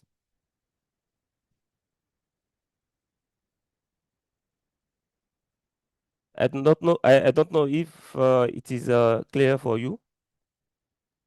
Okay, I think to save time, we can get ourselves ready for the next presenter. Please, if you still have any nagging issues, try and put the questions in the chat box. The presenter will do as much as possible to answer them so that we can save time for our next presenter. Just to confirm, the chat box doesn't work for attendees, but they can select the question and answer option, okay. and then they will be able to ask questions in there, and the panelists should be able to answer them at their own pace. Okay, all right, that's okay. Right, thank you very much, Olivia. Right, so let's move on to the next presenter, Neymar. You have 15 minutes to do your presentation. Okay. Can you hear me? Hello? Hello, yes, please. Okay, good. So hello everyone, my name is Zubida Namar and I am an associate professor in geophysics at Qasdi Malbah University in Algeria. I'm really happy to be here today and I'm going to present to you some of the results that we have obtained during a project that we have conducted the last 3 years. The presentation is entitled Hydrogeophysical Investigations for Enhanced Groundwater Monitoring in the Arid Region of Adrar, Algeria. So in the Algerian Sahara, and especially in Adrar, groundwater is often the only water source. But rapid agricultural expansion has increased the pressure on these resources, but yet monitoring groundwater levels is still difficult. Our national research project that we called Monitor, funded by the Algerian government under the PNR program, explores hydrogeophysical approaches as an alternative for groundwater monitoring, where measurements are not available or scarce. In the study area, in the Adra region, groundwater comes from the unconfined part of the transboundary northwestern Sahara aquifer system. It is hosted in lower Cretaceous sandstones, clays, and gravels. Water in this area is tapped through an ancient system that we call the Fugara. It is also tapped through shallow wells and more recently modern boreholes. The depth and availability is variable in the area. The water table is shallow in some places at around 10 meters deep, but sometimes it exceeds 100 meters toward the eastern part of the study area. The boreholes are usually less than 250 meters deep, with yields between 20 to 50 liters per second. However, intensive pumping has caused significant drawdown recently. In our project, we have combined two approaches, two methods, mainly vertical electrical sounding and audio magnetotellurics. But in this presentation, I will focus mainly on vertical electrical soundings. I'm not gonna give you too much details about the methods because I assume most of you are familiar with it, but it's basically measuring resistivity of the subsurface layers by injecting electrical current into the ground. And because resistivity is varies with lithology, porosity, and water content, it is particularly well suited for identifying aquifers and for monitoring changes in the water table. We carried out a total of 42 VES of AB spacing reaching 800 meters. It was distributed across 3 surveys, the first one in May 2023, the second one in December 2023, and the last one in May 2024. The repeated approach allowed us to analyze not only the hydrogeological structure, but also we could track the potential seasonal variation in piezometric level. So after collecting the data, we have applied a set of processing steps, and we first performed quality control to remove any noisy data. Then we carried out the qualitative interpretation using statistical analysis of the apparent resistivities. So the purpose of this was to identify the main resistivity range linked to the lithological and hydrogeological units. And the result that we have obtained from this step provide constraint to the inversion process that we conducted later on as a quantitative interpretation, where we conducted 1D inversions that yielded resistivity and depth models. These models were then correlated with borehole data and piezometric data. And since we had these repeated measurements in the same place at different times, we could also do a temporal variation comparison. The first step that I'm going to present the results of is the qualitative analysis. We have done a sort of a simple classification of the VES curves, which provides a sort of an overview of the geoelectrical model that exists in the surveyed area. And for our case study, most of the VES curves corresponded to the Q types that are characterized by decreasing resistivities with depth. The next step was the statistical analysis, where we computed the cumulative distribution function, which allows us to see how the values of the resistivities are distributed. So on the horizontal axis, we see the apparent resistivity, and on the vertical one, we see the cumulative frequency. To put it simply, the curve tells us the probability that a given measurement is below a certain resistivity value. And the shape of these curves give us an important information about the subsurface, where wide dispersions indicate heterogeneity, while steep slopes suggest more homogeneous materials. In this, through this analysis, we have identified 3 main types of distribution. The first one are the ones with strong dispersion to the right, like these ones, and they mainly correspond to AB spacing that are like small AB spacing, and this shows a heterogeneity of the layers and also high resistivities.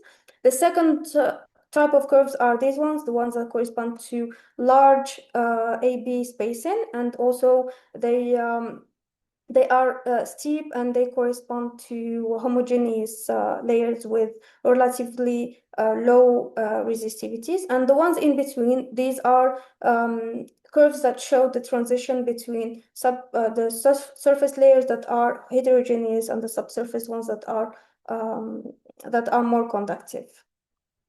We also computed the position parameters, including the mean, median, and the quartz size, which help us, which give us more information about the central tendency and variability of the resistivity values. The same goes for the dispersion parameters that confirms that resistivity behavior changes systematically with the investigation depth, where here also we see that shallow layers show a higher resistivity with strong dispersion, while deeper layers appear to be more conductive and the dispersion is diminishing. The next approach that we have applied is what we call a hierarchical ascending classification to group the VS data. The idea is simple. We start by considering each VS measurement as its own group, then progressively merge the closest groups based on their similarity. This process continues until we obtain a cluster that highlights the main pattern of data set. And by applying this classification, we were able to identify distant geophysical zones in the study area. This classification, in our case, revealed three main resistivity patterns. The first group that we have highlighted here in blue is characterized by high surface resistivity and then sharply decreasing with depth, indicating a resistive layer over a conductive material. The second group in orange indicates an intermediate values with gradual decrease, and the last one in green show lowest resistivities with little variation, which suggests conductive, clay-rich, and saturated layers. And the map shows the distribution of these groups spatially in the surveyed area.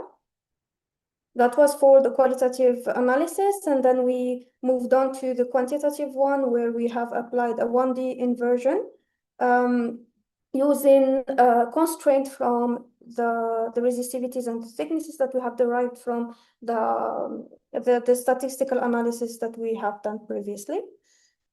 And also with data, with in-situ data related to the borehole data and also electrical conductivity and TDS data that we have obtained from some really rare boreholes that existed in the study area. And from the inversion, we were able to derive the depth to the water table and also that we have presented here in the map. The blue area showed shallow water tables at around 10 to 15 meters, while the yellow and red ones mark deeper zones, more than 20 meters deep. As we can see, the shallowest levels occur in the central west areas, whereas the deepest ones are in the northeast areas. Similarly, we have mapped the resistivity distribution in the saturated layer from the various inversions, and the resistivities are low due mainly to the high salinity of the groundwater, except for some areas where the higher resistivity of the surrounding is more prominent. And here we can see the distribution of the true resistivities with depth. We have detected a strong heterogeneity that appears in the first 20 meters, while deeper layers become more homogeneous around 150 meters. And a resistive anomaly appears in at this depth, which can be attributed to the aquifer basement, and this confirms actually the information that we had that in this area the thickness of the aquifer is around 100-150 meters. To evaluate also the temporal variation, as I have stated before, we have repeated measurements at the same location, and here we compare two surveys, two VS points in the same location. So the blue curve was from May 2023, and the red one is from May 2024. As we can see, we observe higher resistivities in the shallow layers in May 2024, indicating a reduction in soil moisture compared to May 23. And at greater depth, both curves follow similar trends and converge toward the same resistivity values. And in the same way, we have here two other VS measurements. The blue one from May 2023 and the green one from December 2023. And as you can see, there are some differences, and mainly in the intermediate AB values, where high resistivities are observed in December compared to May. And this increase is likely reflected or due to drier soil layer caused by reduced irrigation during that period. And to sum up, so what we have, what we could have as conclusion is that the resistivity surveys highlight some seasonal variation. But to be honest, like since this aquifer is quite large, the seasonal variation are quite difficult to highlight using geophysical techniques, but still we managed to find some differences at small scales. And yeah, so with higher resistivities in December during the dry condition and lower resistivities in May linked to recharge and irrigation. There are also some quality issues that are evident in certain areas, especially during May. And this was not presented here, but this was another study that we have conducted. The subsurface shows a strong heterogeneity in shallow layers, while deeper layers are more homogeneous with significant thicknesses. And these results emphasize the importance of integrating geophysical and hydrogeological data to improve groundwater management and mitigate risk related to salinity and seasonal variability. And that was all for me. Thank you very much for your attention. And here you can email me if you have any questions or if you want to work on anything together. Thank you so much. Thank you very much, Zubida. Thank you for doing your presentation in the time allotted. We have a couple of minutes for questions. I can see one hand. Siboni, so if you want to make a question, please, can you go ahead?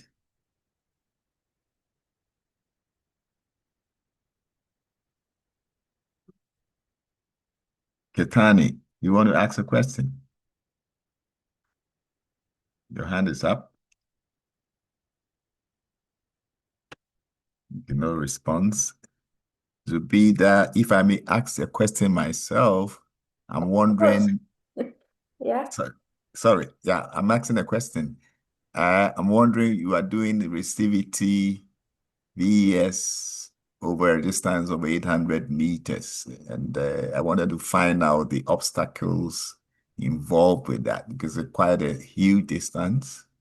How do you communicate between the C1, C1, C2, and how do you overcome the obstacles in between the lines to get your data? Thank you. Yeah, thank you so much for the presentation, for the question, sorry. So yeah, it was really difficult to do it on site. We had a lot of issues with the equipment, especially for the contact resistivity. The electrode won't hold still because the ground was too resistive and too hard. But in the area we had those pivot agricultural plots, the round thing, I don't know how we call them. And we actually did the measurements inside those circular agricultural plots because they were more conductive, and we could actually get easier results, and we could manage to get the VS data. Overall, we have really good equipment, like electrical equipment, and we have these large, I forgot the name of, overall the equipment that we have is good enough to make all these measurements. As for the communication, well, we struggled obviously, but we managed to get some, since we work together as a team for a long time, we have some techniques that we use with red and green and white shoals that we use on the terrain. Yeah, and the funny thing is that we cannot even use our phones because there is no service in the area. So we needed to find a way to get through with it. But yeah, I mean, that's the beauty of being a geophysicist and working with people. You get new ways to communicate.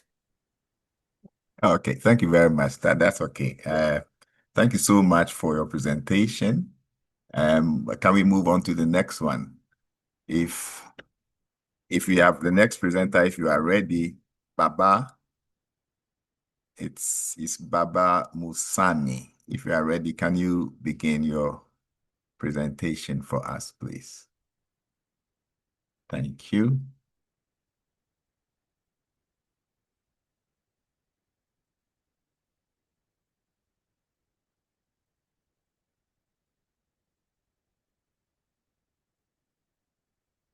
Okay, you have 15 minutes, please.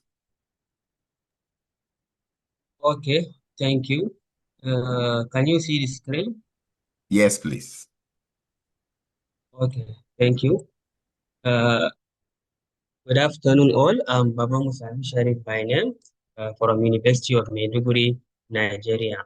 I will be presenting on the application of ADMT in prospecting for deep basement complex aquifer in Katsina Town, northwestern Nigeria.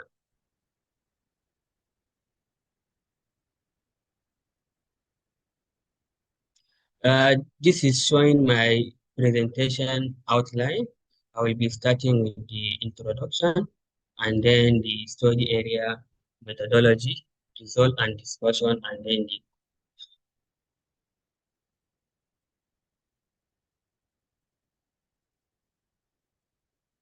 by way of introduction, the ADMT simply means audio magnetotelluric, and then we use ADMT 300XX in this study.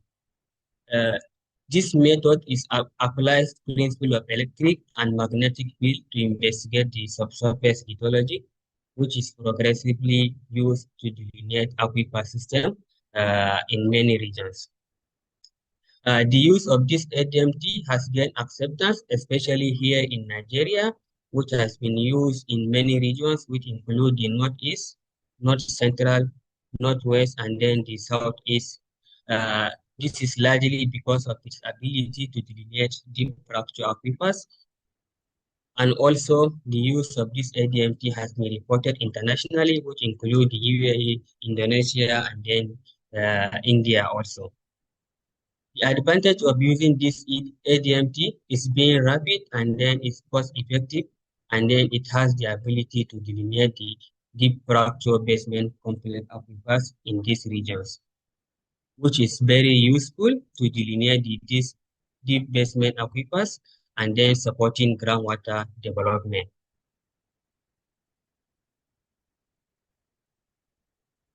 In terms of the study area is Katsina Town, which is the capital of Katsina State here in Nigeria, in northwestern part of Nigeria.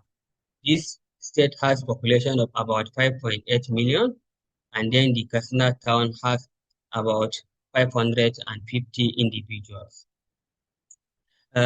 Geologically, the Katsina State is underlined by the basement complex rocks, which is predominantly the migmatite, quartzite, and then the granite. This outcrop in most part of the area. However, in some areas, this is overlain by the thin sand and clays of the Chad Formation, mostly about 20 meters depth. And also, groundwater in this area occurs within the quaternary alluvium, and also the sedimentary Chad Formation, and then the basement complex. Groundwater is exploited via dock wells, wash bores, hook wells, and then boreholes. In recent time, the Katsina Town is experiencing declining shallow groundwater level. Most of this groundwater level is declining with time, as being observed, and then owing to population increase also, it's affecting the groundwater level generally, which calls to explore for deeper fracture aquifers to augment the existing water resources. This is showing the geologic map of this study area. As you can see, as I said earlier, the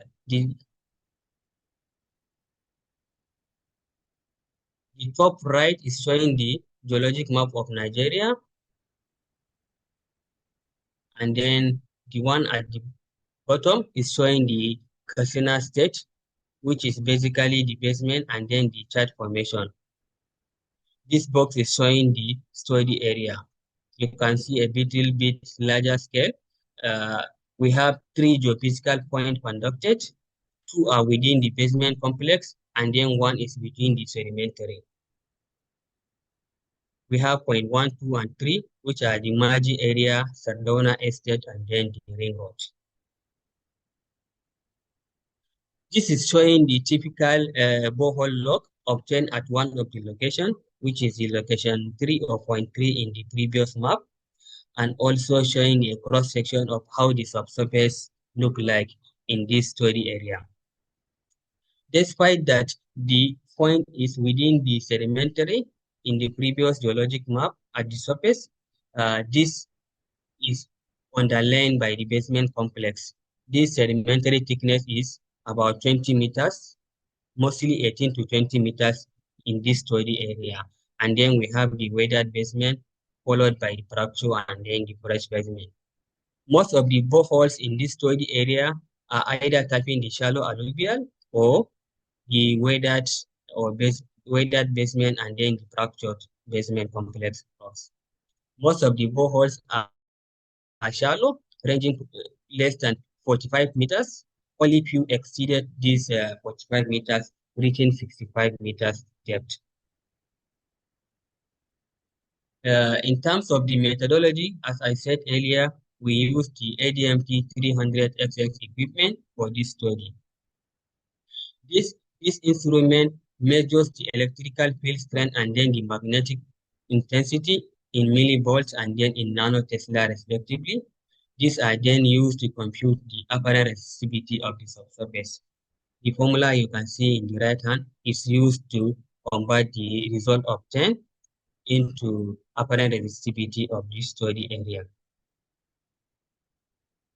And also the apparent resistivity that has been computed is being used through the IDO software, which is inbuilt into the ADMT equipment to generate a 2D profile of the subsurface.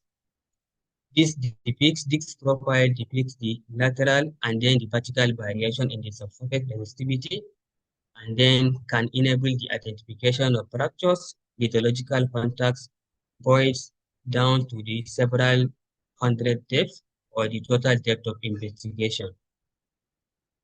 This is showing the typical example of ADMT package, and then you can see the ADMT equipment here, and then we have the cable and then the electrical ports also. In terms of field setup, the ADMT equipment is being used, and then it has a probe of 1 feet each, which is being used as the N and M, which is connected using a cable to the ADMT equipment, which records the data. The spacing we use is 10 meters apart from point N to M. And then after taking the reading, the equipment is being shifted to 10 meters again. That is, the shift is 10 meters each from one point to another until we cover a total transverse line of 100 meters. The data generated here represents the potential difference between the N and M.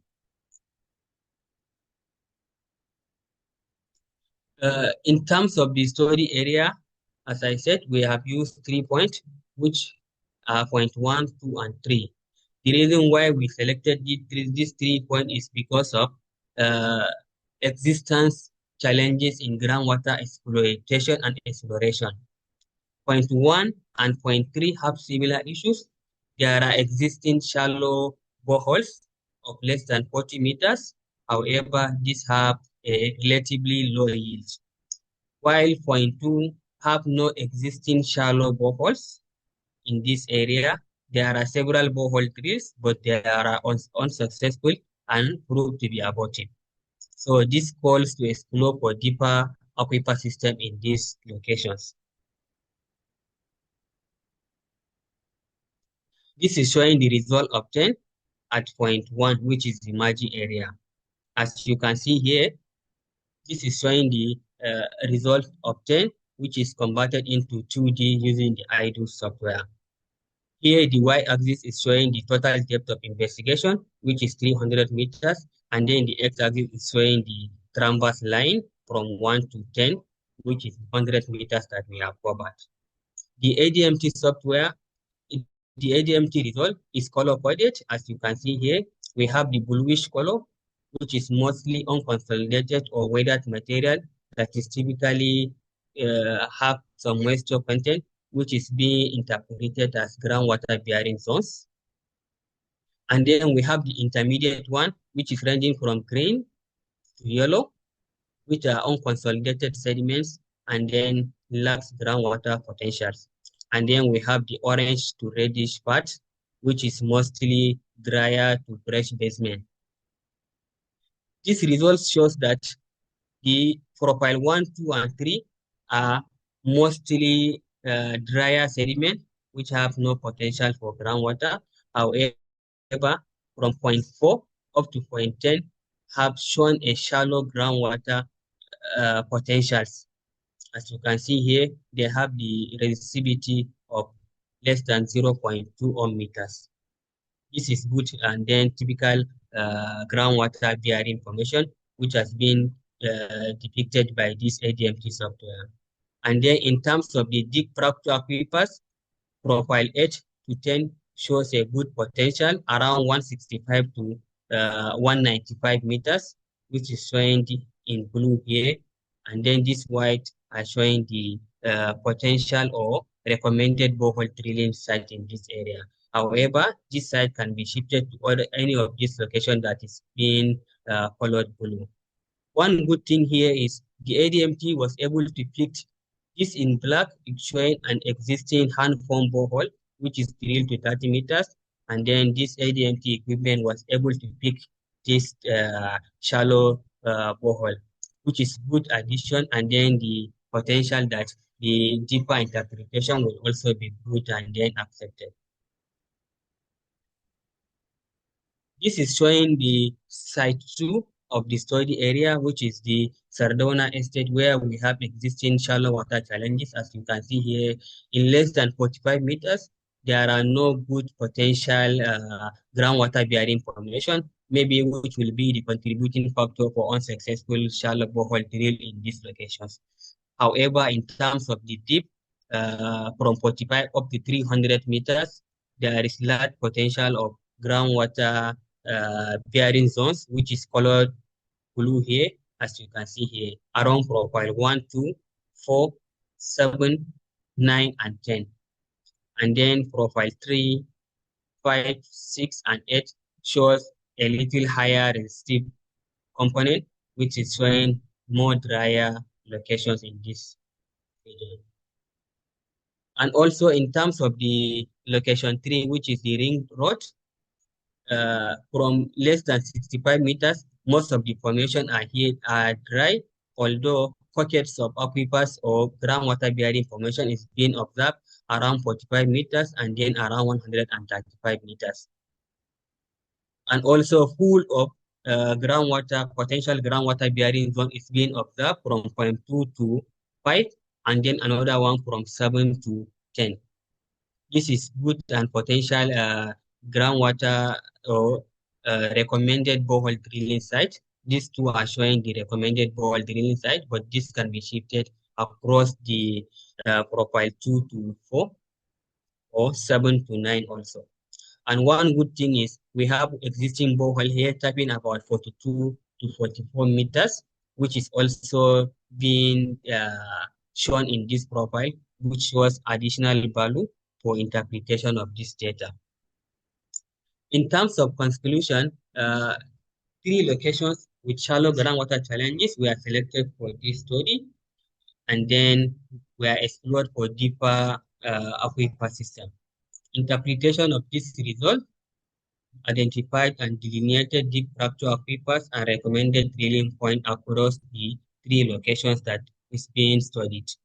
The exploitation of these aquifers will significantly improve the groundwater supply in this area in face of rapidly declining shallow groundwater and other associated challenges. Thank you. Yeah, thank you very much, Baba Musami. I see some hand. Piet, you have a question? Yes, thank you, Chair, and thank you, Baba, for the nice presentation. I hope you are able to hear me. Yes, I can hear you. Oh, good. I have one question for you, Baba. I see you have used only 3 points. My thinking was that you would have done some validation with many boreholes or many lithologies so that you can have a reasonable conclusion whether or not the ADMT is successful in your area. I want to hear your view on this. Thank you. Yeah, thank you for your question. However, as I said, most of the boreholes drilled in this location are shallow, and then some have reached 65 meters. That's why we couldn't get the borehole to relate with these deep fracture aquifers that we have done. However, the initial borehole log that I shown is in one of the locations we have surveyed, which shows aquifer in within 40 to 45 meters, which has also been shown clearly in the ADMT result that we have obtained. So this adds value to interpretation of this result that we have done. Thank you. Thank you very much, Baba. Anthony? Yeah. Okay. So, Baba, I'm looking at your results and I see a lot of prospects in the deep regions. So my question is, why are your boreholes all shallow, less than 50 meters, only 1 or 2, 65 meters, when you have a lot of potential beyond that? What is the reason why the boreholes are shallow? Thank you. Yeah, there are no much reasons for that. However, due to the basement complex nature in that area, drilling the basement complex is not that easy, and then it requires more finance or funding to drill to the deeper depths, and then most of the household per se in those areas can only drill to the shallow system because of this capital required to drill to this deep aquifer system. And also exploration of this deep aquifer system as done in most of these areas. That's why the knowledge of this deeper system is not commonly known in this study area. So most of the boreholes were drilled to the shallow that is being done by conventional or simple method that they can do, and then it is affordable. Thank you. Yeah, thank you very much, Baba, for answering those questions. I think there's one more in the Q&A section, so just go and answer those ones. We move on to the next presenters, that is Bahaidu Berhanu and Edward Bam, who are going to present the result of the survey that they did on the state of hydrogeology workforce in Africa. Over to you, Edward. Okay, thank you, Lydia. I think we are now coming to take the survey. So basically what we want to do is to take the participants through what the survey is about, and then we'll take it from there. Bahalo, do you want to start? Yeah.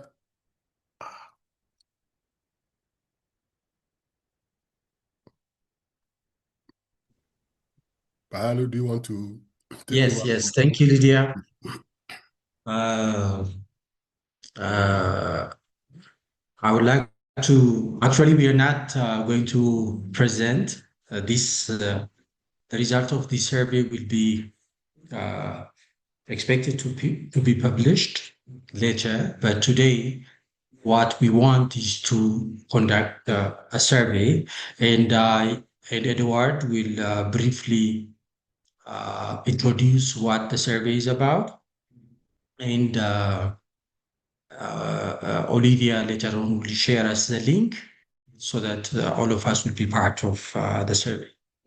So I would like to first thank all of you for participating in the survey that will take less than 40 minutes, I would say about 30 minutes. The purpose of this survey would be entirely to identify training needs in Africa, knowledge gaps in Africa, and collaboration opportunities. So anyone who conducted the first degree, the bachelor's degree in African university can take the survey, and those who reside and of course practice hydrogeology related works in Africa can also take the survey. This survey would be backed by International Association of Hydrogeology. I want to take this opportunity to thank IH. It will be anonymous, so it solely will be used for the purpose I just mentioned.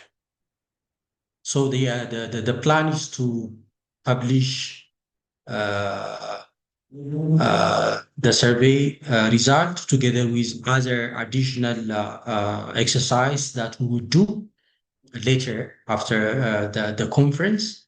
Of course, the survey result that we do now will be presented on the last date, but that's not going to be the final thing.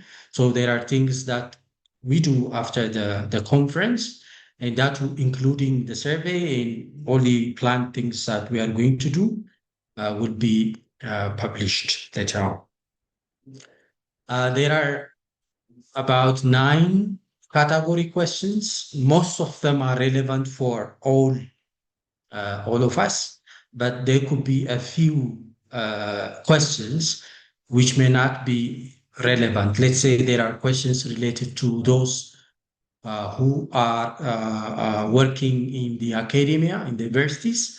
So if there are participants who are not from the academia, you may jump that because that's not going to be relevant.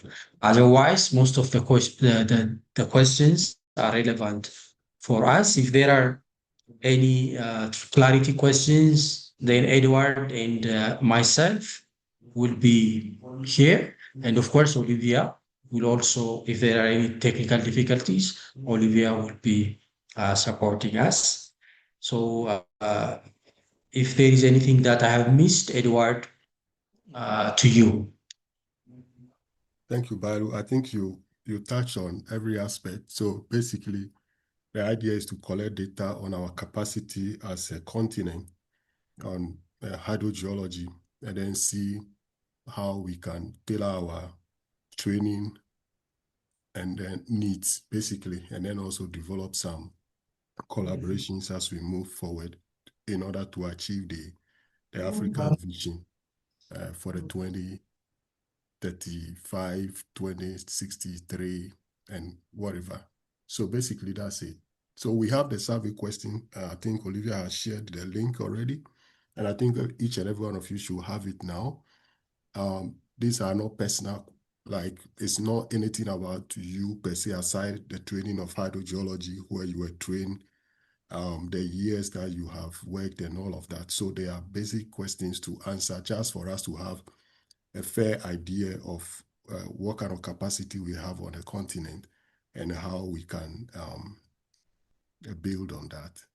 So we are using the next 40 minutes, as Bahalu said, and we'll use that to answer the questions. And then after that, we will come back to take some remarks from the regional blocks, the various regional blocks, that is ECOWAS, SADC, and the rest of them. And then we'll call it a day. Professor Seifu, if you have anything you want to chime in on this one, I think you can still do that. Thank you. you. If you have difficulties, please let us know so that Olivia will help us resolve technical challenges.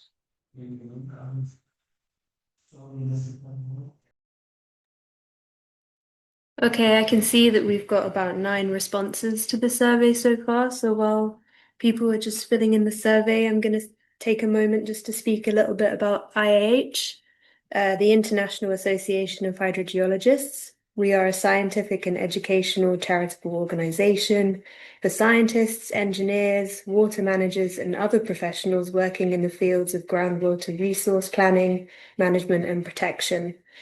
We were founded in 1956, and we nearly have 5,000 members across the world. Our mission is to further the understanding, wise use, and protection of groundwater resources around the world. And that's why we'd love it if all of you would be able to join us. If you are a student, then you can get a free membership with IAH. There's plenty of good reasons to join IAH, the main one being the ability to network with other hydrogeologists and groundwater specialists around the world. You will receive an online subscription to Hydrogeology Journal, one of the major cited international journals dealing with groundwater issues. I should point out that if you are a student member, which is a free membership, you won't get a free subscription to Hydrogeology Journal. This is something for paid membership only. There are other benefits that you can receive. We have a 30% discount on IAH books via Taylor and Francis, a 20% discount on Springer Verlag books. We've got lots of competitions, membership offers, initiatives. We've got lots of different special interest groups known as our commissions and networks, including an early career hydrogeologist network group. You can help, you can join in with stuff, you can join our congresses. Many countries have national chapters as well, which can be formed by a very small amount of people. Something like 6 people together can form a national chapter for their country, which provides professional contracts, news and events which are closer to your home. Another major perk is joining our mentoring scheme, where you can speak to people who are a bit further developed in their careers and they can provide you with guidance. We are the only global organization which cares passionately about the proper use, protection, and knowledge of groundwater. And we'd love to have the more members that we have, the better. The more powerful and effective our voice internationally, and the wider we can reach in all aspects of our work.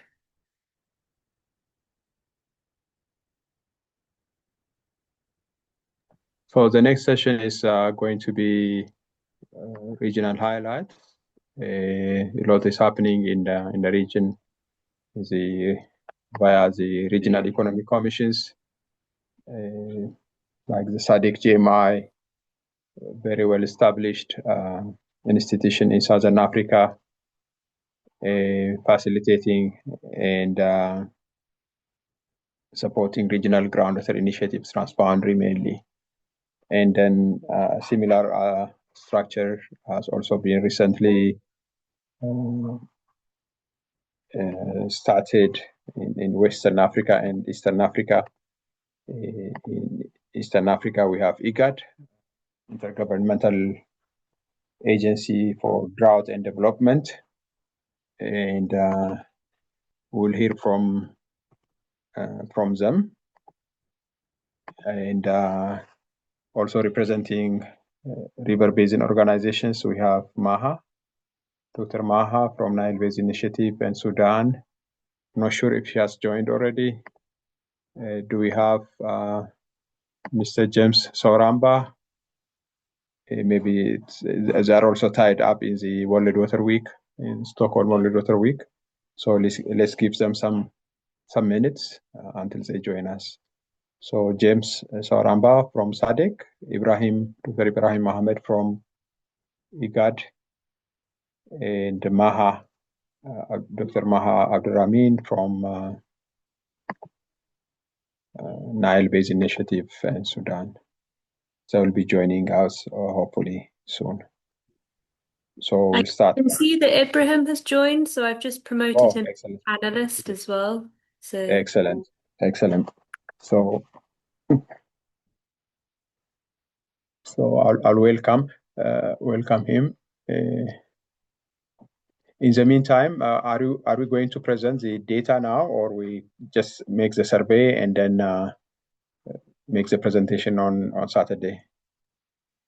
We will just wait for the input and then make the presentation on Saturday.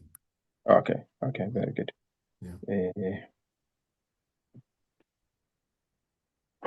Do we have Dr. Ibrahim online? Yeah. Yes, he's in. Thank you so much, Dr. Ibrahim Mohammed, for joining us. Today. Good afternoon, Seifu. Good afternoon, colleague. Good afternoon. And then today, tomorrow, and after tomorrow, we are having our first Pan-African Hydrogeology Congress under the IAH umbrella. And it has been an exciting day this morning and up until now. And so our last session will start in 5 minutes. And so we started off in the morning with a blessing from Dr. Callist Tindimugaya on the post-2025 Africa vision, followed by the keynote address by Prof. Dan Olago, and several presentations from almost all parts of Africa. And then now we will conclude the day with getting some regional highlights, what's happening, what are you doing in the region in terms of transboundary aquifer management and translating that to national level action taking. And then in about 5 minutes, we start with Dr. Ibrahim. You give us highlights verbally, or if you have any PowerPoint presentation, that is also welcome. Yes, thank you very much, Dr. Seif. It is well noted. I'm going to make very brief presentations. So I will just show off, what IGAD is doing at the regional level and how actually hydrogeology is playing an important role, in order in this endeavor on groundwater resilience. Yes, I think you can already start sharing your okay. Your PowerPoint, and then start in 3 minutes. Yeah. Okay. And if we can see his video, that would be great. Yes, put on your video, please. Oh, okay. Sorry.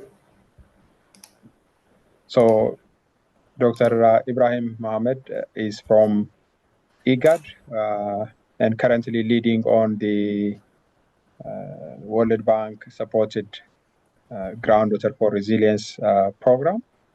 And he has a team of around 5 or 6 people facilitating the regional aspect of the large World Bank investment on water infrastructure in the Horn of Africa region through capacity building, through resilience building, and data and information generation, and also direct investment on infrastructure. And then there is a regional component to that Dr. Ibrahim Mohammed is leading. And Dr. Ibrahim is a hydrogeologist, obtained PhD from Poitiers, University of Poitiers in France. And so welcome, Dr. Ibrahim. Thank you very much, Professor. This is well summarized whatever I'm doing. Thank you very much, colleague. Let me just share my screen with you. For my connection is not very good, so I will prefer to stop my video or rather, have my audio working. Okay, thank you very much. So without any further delay, let me just begin by a very simple overview as Dr. Seifu well enough presented myself. So my name is Dr. Ibrahim Mohammed. So I'm hydrogeologist by formation, and I'm also coordinator for IGAD Water Unit.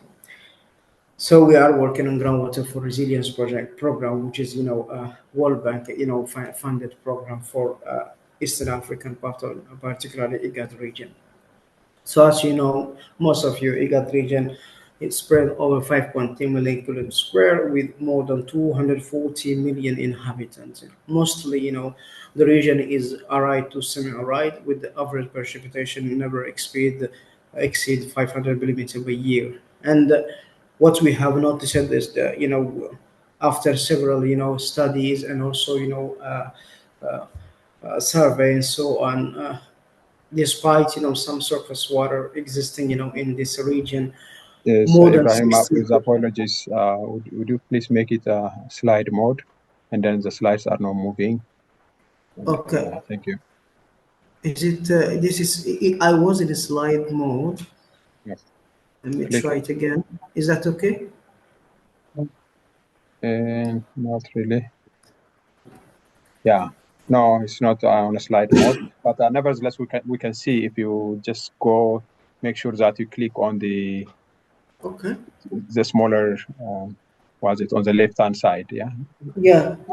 Okay. Move those slides and you could see it. Yeah. Yeah. Yeah.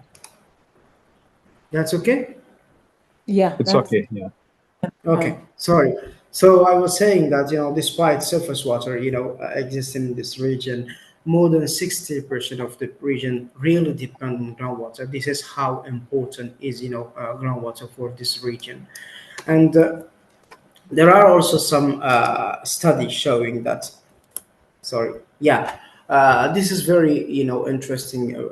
It's a paper of Cobbing, and Heller. It was like, 6 years ago. What you can see here, this is, particularly region, IGAD region country, where you can see, like my country, I'm from Djibouti, it has exhausted its, renewable resource. This is why we are importing water, also groundwater from Ethiopia.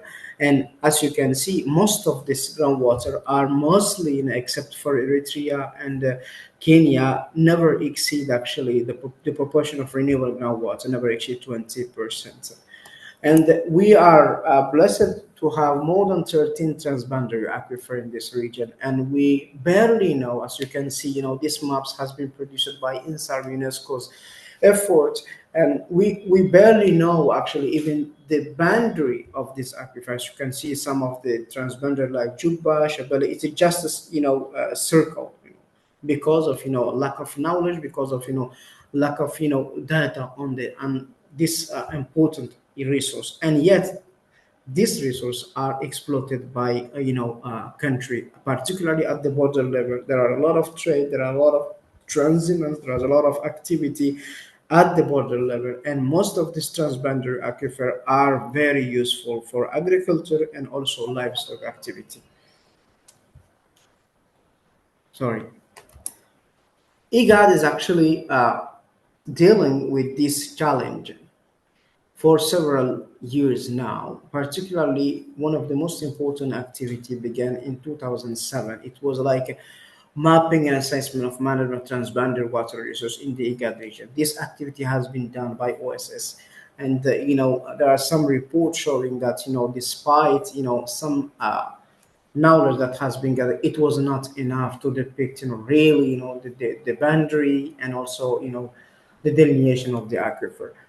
All of this activity aim actually to understand more in detail, how groundwater can be used, particularly even with inland water resource management. But by the end of this, you can see Horn of Africa Groundwater Initiative and Horn of Africa Groundwater Resilience Program are the main important program that IGAD is implementing with the help of World Bank.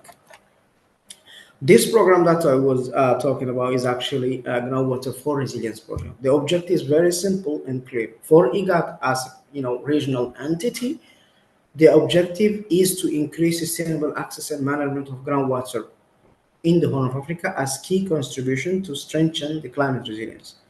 In other words, as IGAD has no physical activity on ground, the idea of IGAD is actually to increase sustainable use and management of groundwater by bringing more information at the regional level and by reinforcing member state with capacity building. That's our role as IGAD, bringing more data and more information to enrich the already existing databases. So this project has two components. Basically, the first one is to develop this capacity by setting up, we have now IGAD Groundwater Center, where we have developed, an interface that we call Groundwater Information System. And we have also developed a network of groundwater centers among member states who participate into this program now. Kenya, Somalia, and Ethiopia so far, and Djibouti just came now this year.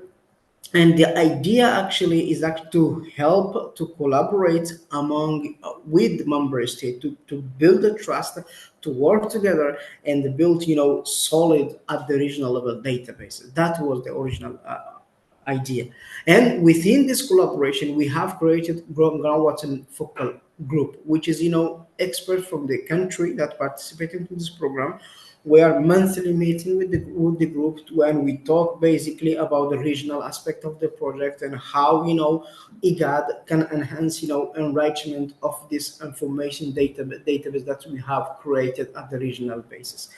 The second subcomponent, which is, capacity building, IGAD actually delivering some capacity building for member state. We have begun by, data management, development system. And we also have developed some capacity building on how to have a resilient borehole in this area where, climate change and bringing more, stress to the existing, resource, and how can we bring, adapted, something that could be useful for this area and that area of the region. And the most important thing that we are doing here is actually, we are, as I say, enriching this regional groundwater base by very particular activity, what we call joint regional study. The idea is actually we have selected consultant from the three countries. We are developing, a recharge, maps at the country level and also at the regional level with the use Ibrahim, of most. Dr. Ibrahim, please. Yes. We don't see the slides moving, and maybe click on the left-hand side, on the small slides on the left-hand side. Okay. Yeah, and then Okay, to sorry. project Now to the center. can you see it? No. No. No. Maybe you can try resharing your screen again, Ibrahim. Okay. Let me try again. Sorry for that. That's the technology and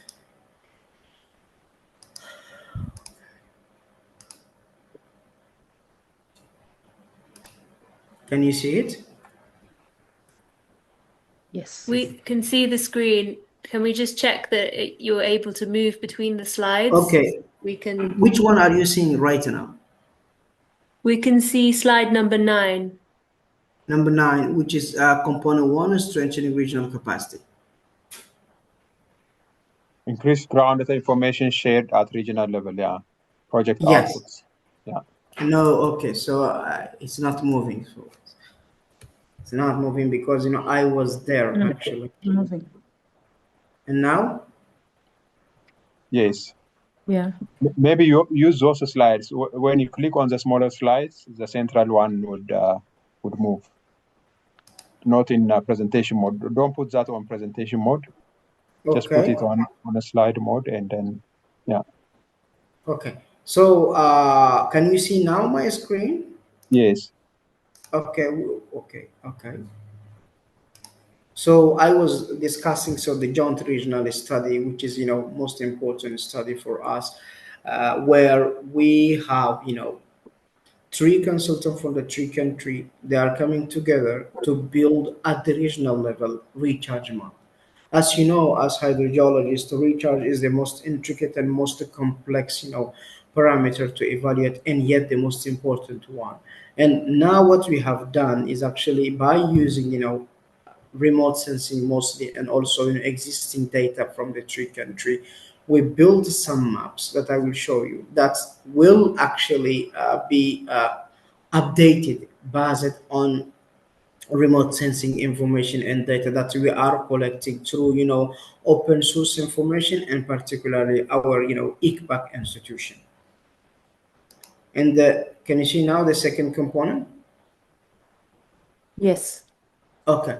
The second component is actually to promote regional integration, where we have developed some guideline, how, as you know, in this region, region are very big and complex, based on geology and based on, climate condition and soil condition, as you know, there are no harmonized guideline, to develop, borehole and so on. So one of the activities that IGAD undertook is actually to develop, based on the need and based on the existence, existing information, and all particularly based on the geology of the region, we have built some guideline to develop, borehole development guideline. In this guideline, very simple document where we gather member states and we gather information from member states, and we put in place for each country what we see as must be the most important technique that can be used in order to develop borehole and so on.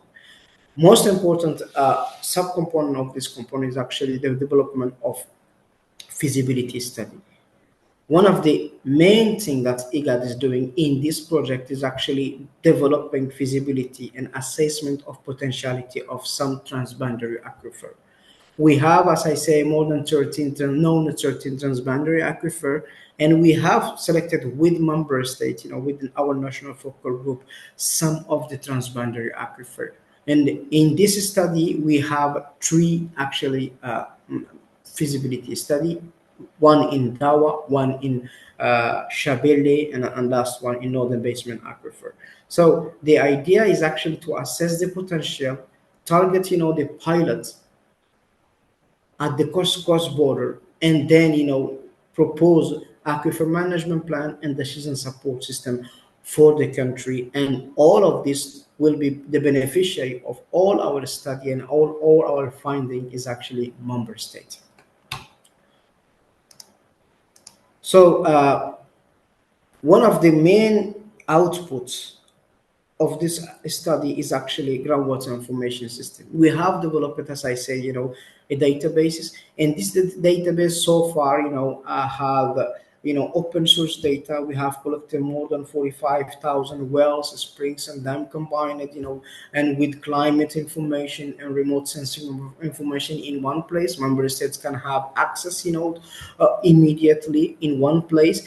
And also we are developing some, advancing tool, analysis tool, like, whenever we begin to have, a proper data sharing agreement with member states, we'll develop, groundwater, monitoring, information reception system, and so on. And all of this, building blocks to support transboundary agreement. The idea that we have, as I say, IGAD is building trust among member states in order to have a formal cooperation for transboundary aquifer. These aquifers are humongous, they are tremendous, but there are no actually formal cooperation framework for jointly manage this aquifer.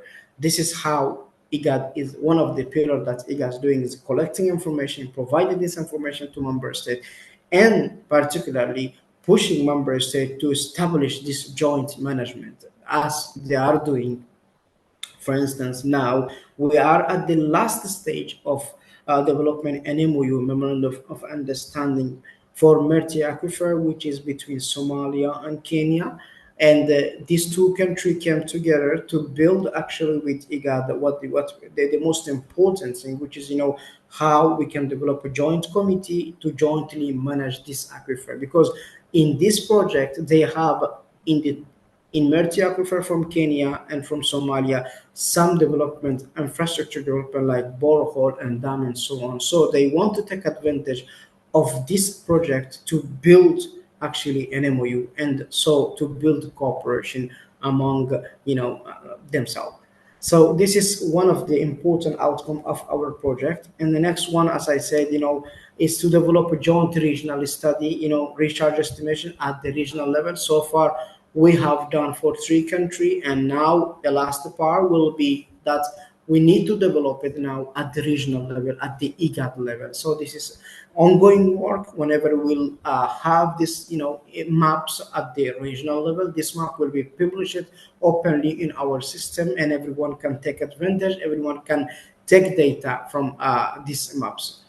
And as I said, feasibility study, it's about, first one is Sewale. As you know, the first boundary of this aquifer has been drawn by in some efforts with UNESCO, and now we have updated these maps based on the information that brought by the company that we have hired, and now we know where are the high potential area, we know where are the low potential area, and so on, and all of this information are feeding member states for that.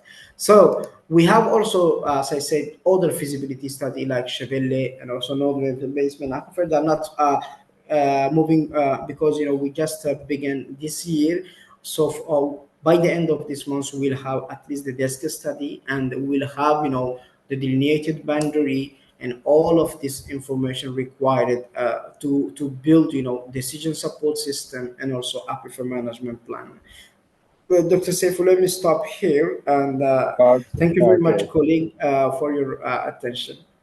Thank you so much, Dr. Ibrahim. Really appreciate your time for giving us this highlight. And then for those of us who may want to know what kind of regional activities exist currently in Africa, the template is more or less the same. So similar template used in Southern Africa. Of course, the South Africa was Samaza for the other transboundary aquifer management arrangements. So some of the lessons has been drawn from Southern Africa, and in Western Africa, similar approaches are also underway, and giving some promise of generating data. And then from the keynote speech by Professor Olago this morning, most of our waters, surface and groundwaters are internationally shared, meaning that collaboration is essential. And I think groundwater serves that purpose of bringing people together as a neutral, platform to build trust. So all these activities, feasibility studies, joint regional studies, data sharing is part of that process of stimulating regional cooperation, which would eventually end also in other forms of economic gains in the region. Thanks so much, Ibrahim. I think Dr. James Sauramba has issues with joining. His laptop is malfunctioning, and then Dr. Maha is also tied up, I believe, in the World Water Week. And then this is also to say the presentations that is presented by Ibrahim can also represent the other regions. So similar templates are being implemented. And we wanted to hear from Maha on including also the river basin organizations and how river basin organizations are currently attempting to integrate groundwater in basin planning and water resources planning. But both couldn't make it. And so also in the interest of time. Seifu, I think I see Maha. Maha is here. Joining, yeah, in the attendees. Oh, joining. Maybe you can sit. Okay. Yeah, okay. Okay. So in that case, let's give Maha 5 minutes for highlight from perspective on river basin organizations. I think she left. Oh, she left. I have also noticed Dr. James raising his she's hand. joined already. She's in the panelist. Oh, okay. She's now in. James, are you in? Maha is. Maha is. Yeah. But I couldn't see in the panelist list. I think I've found James now, so I've just promoted. Yes, please. Okay. Okay. And I found Maha now as well, so I'll promote Maha as well.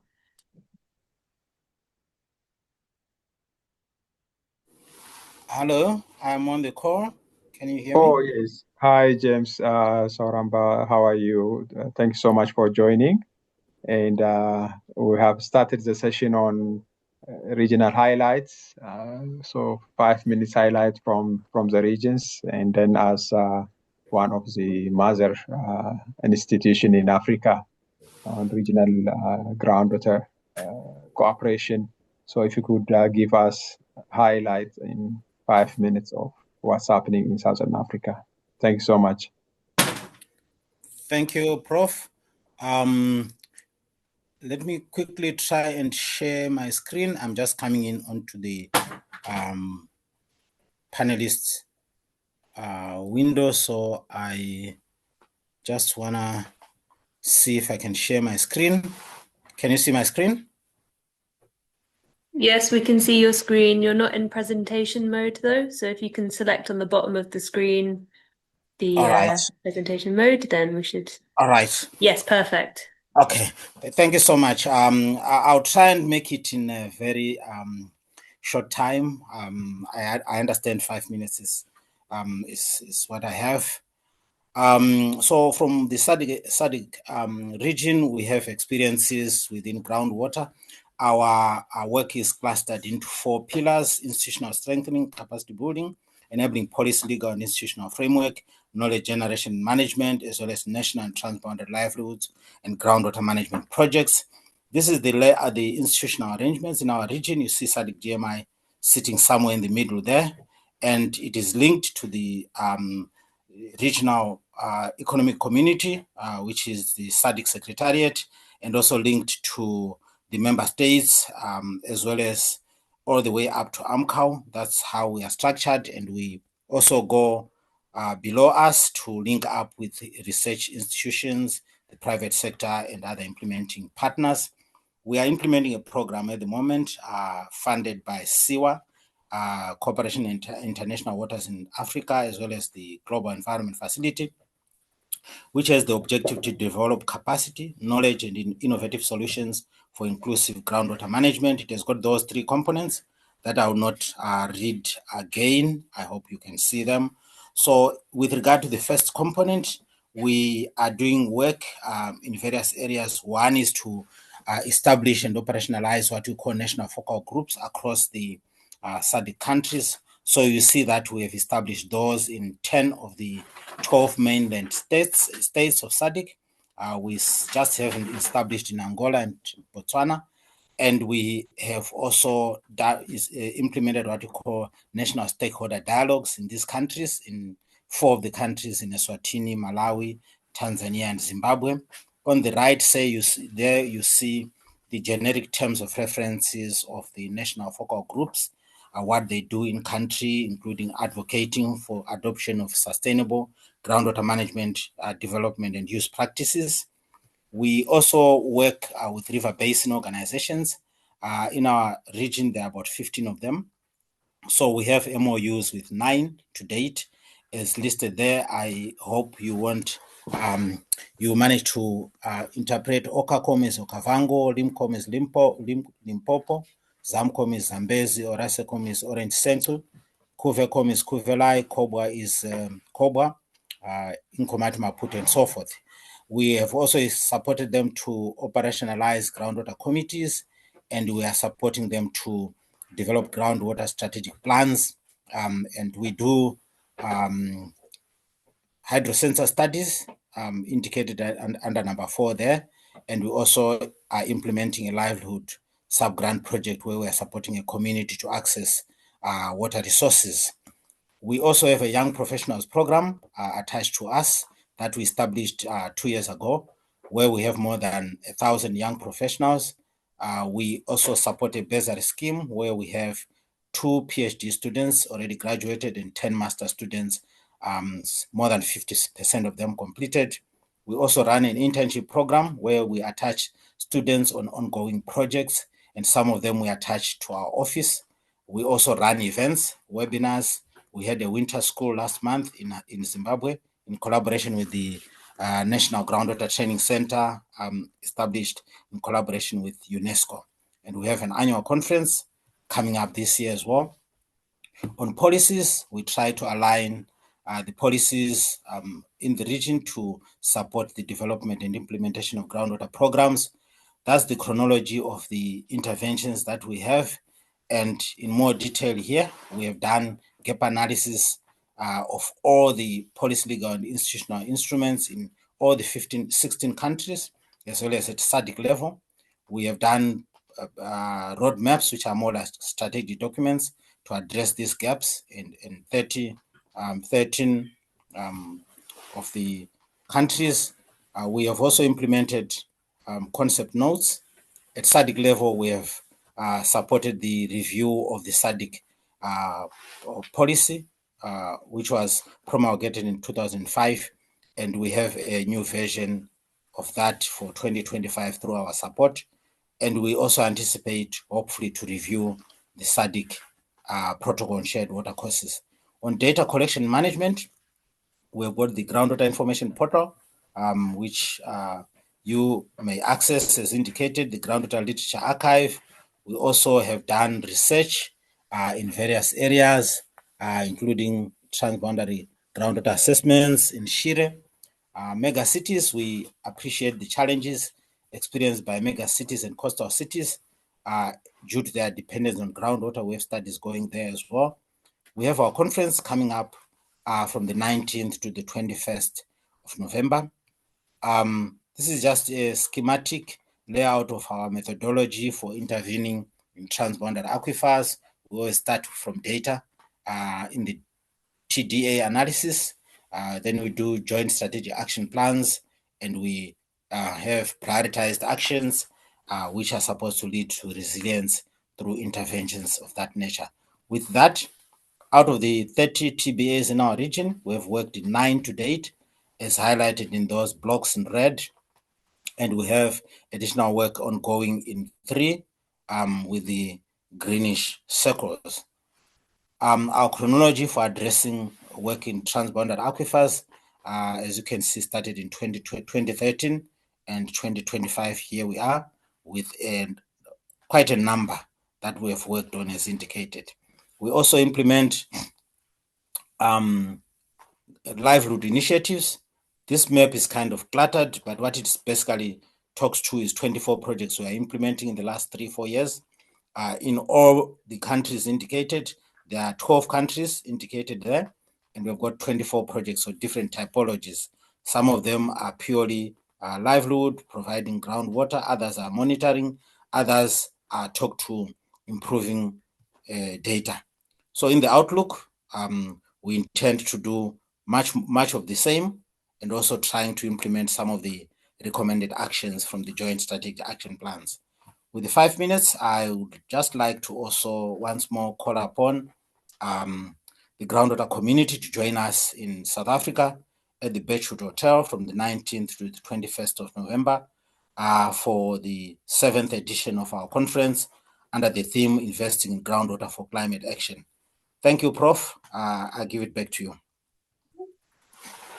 Thank you so much, James, for highlighting the activities of the SADC region, and for also leading this organization, which is kind of our lighthouse for the other regions like IGAD, which is just starting this kind of activities, and then also in ECOWAS, the other Economic Commission region.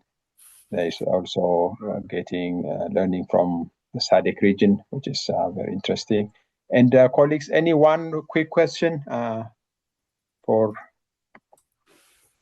James?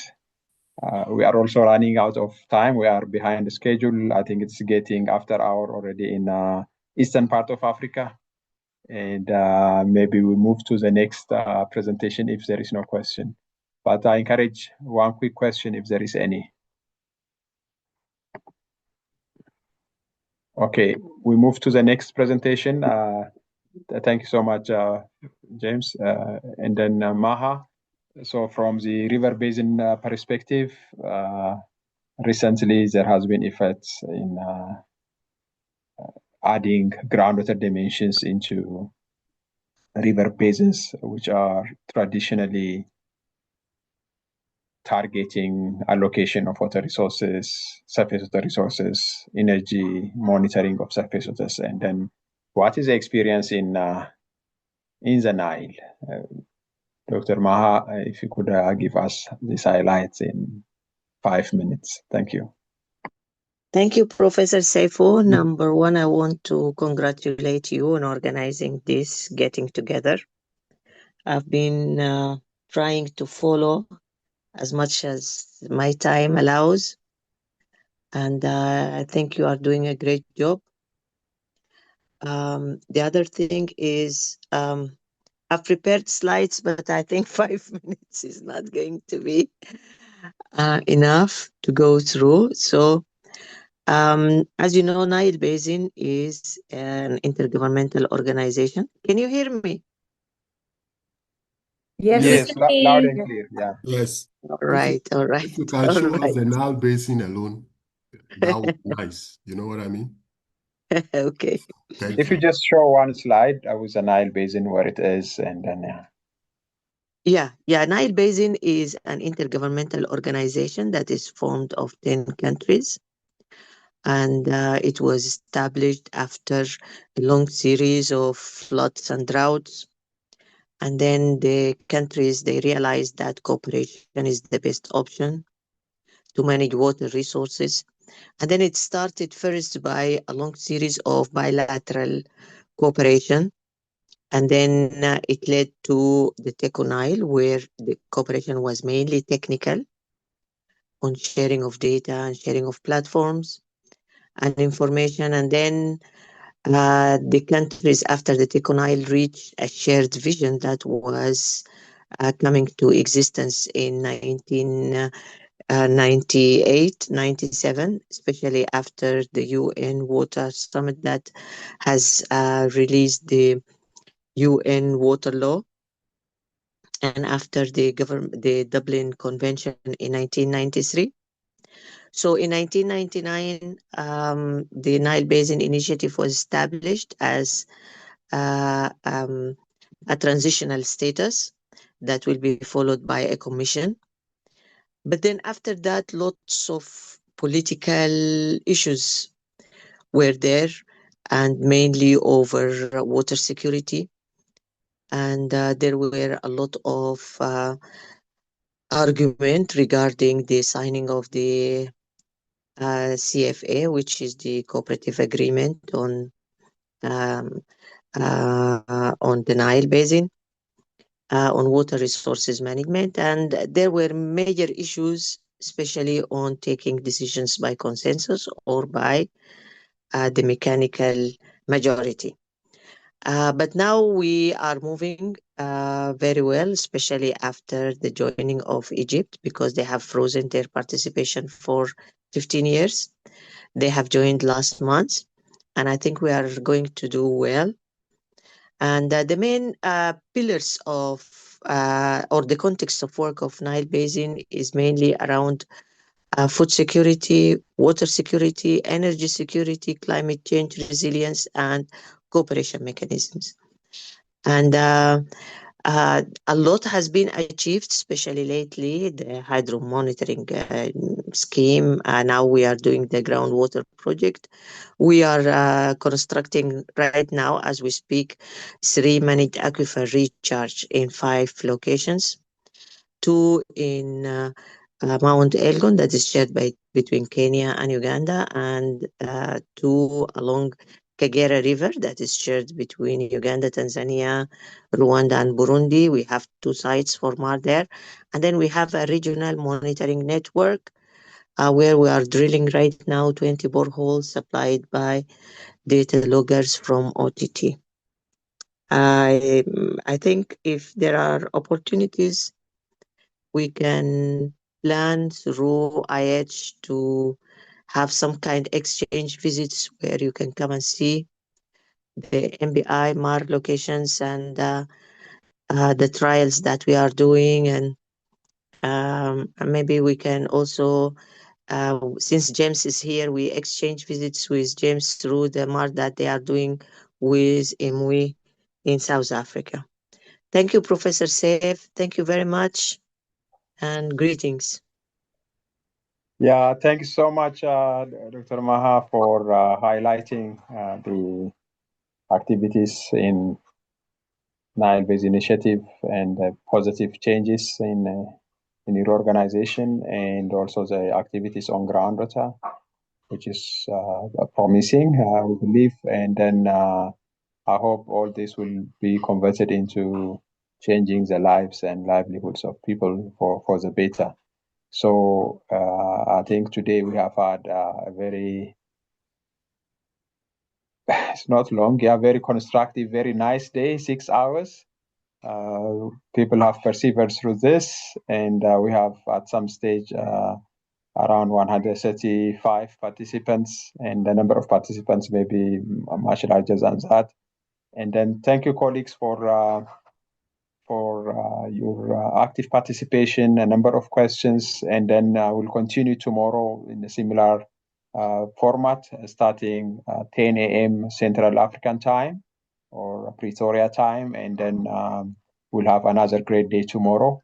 And then we'll conclude today's conference here. It was a big success. Thank you for your presentations and an active participation. Thank you so much, colleagues and friends. Thank you, Seifu. Thank you, everyone. Thank you. Bye. Thank you very much. Bye. Thank you. Thank you. Thank you. Bye-bye. Bye-bye.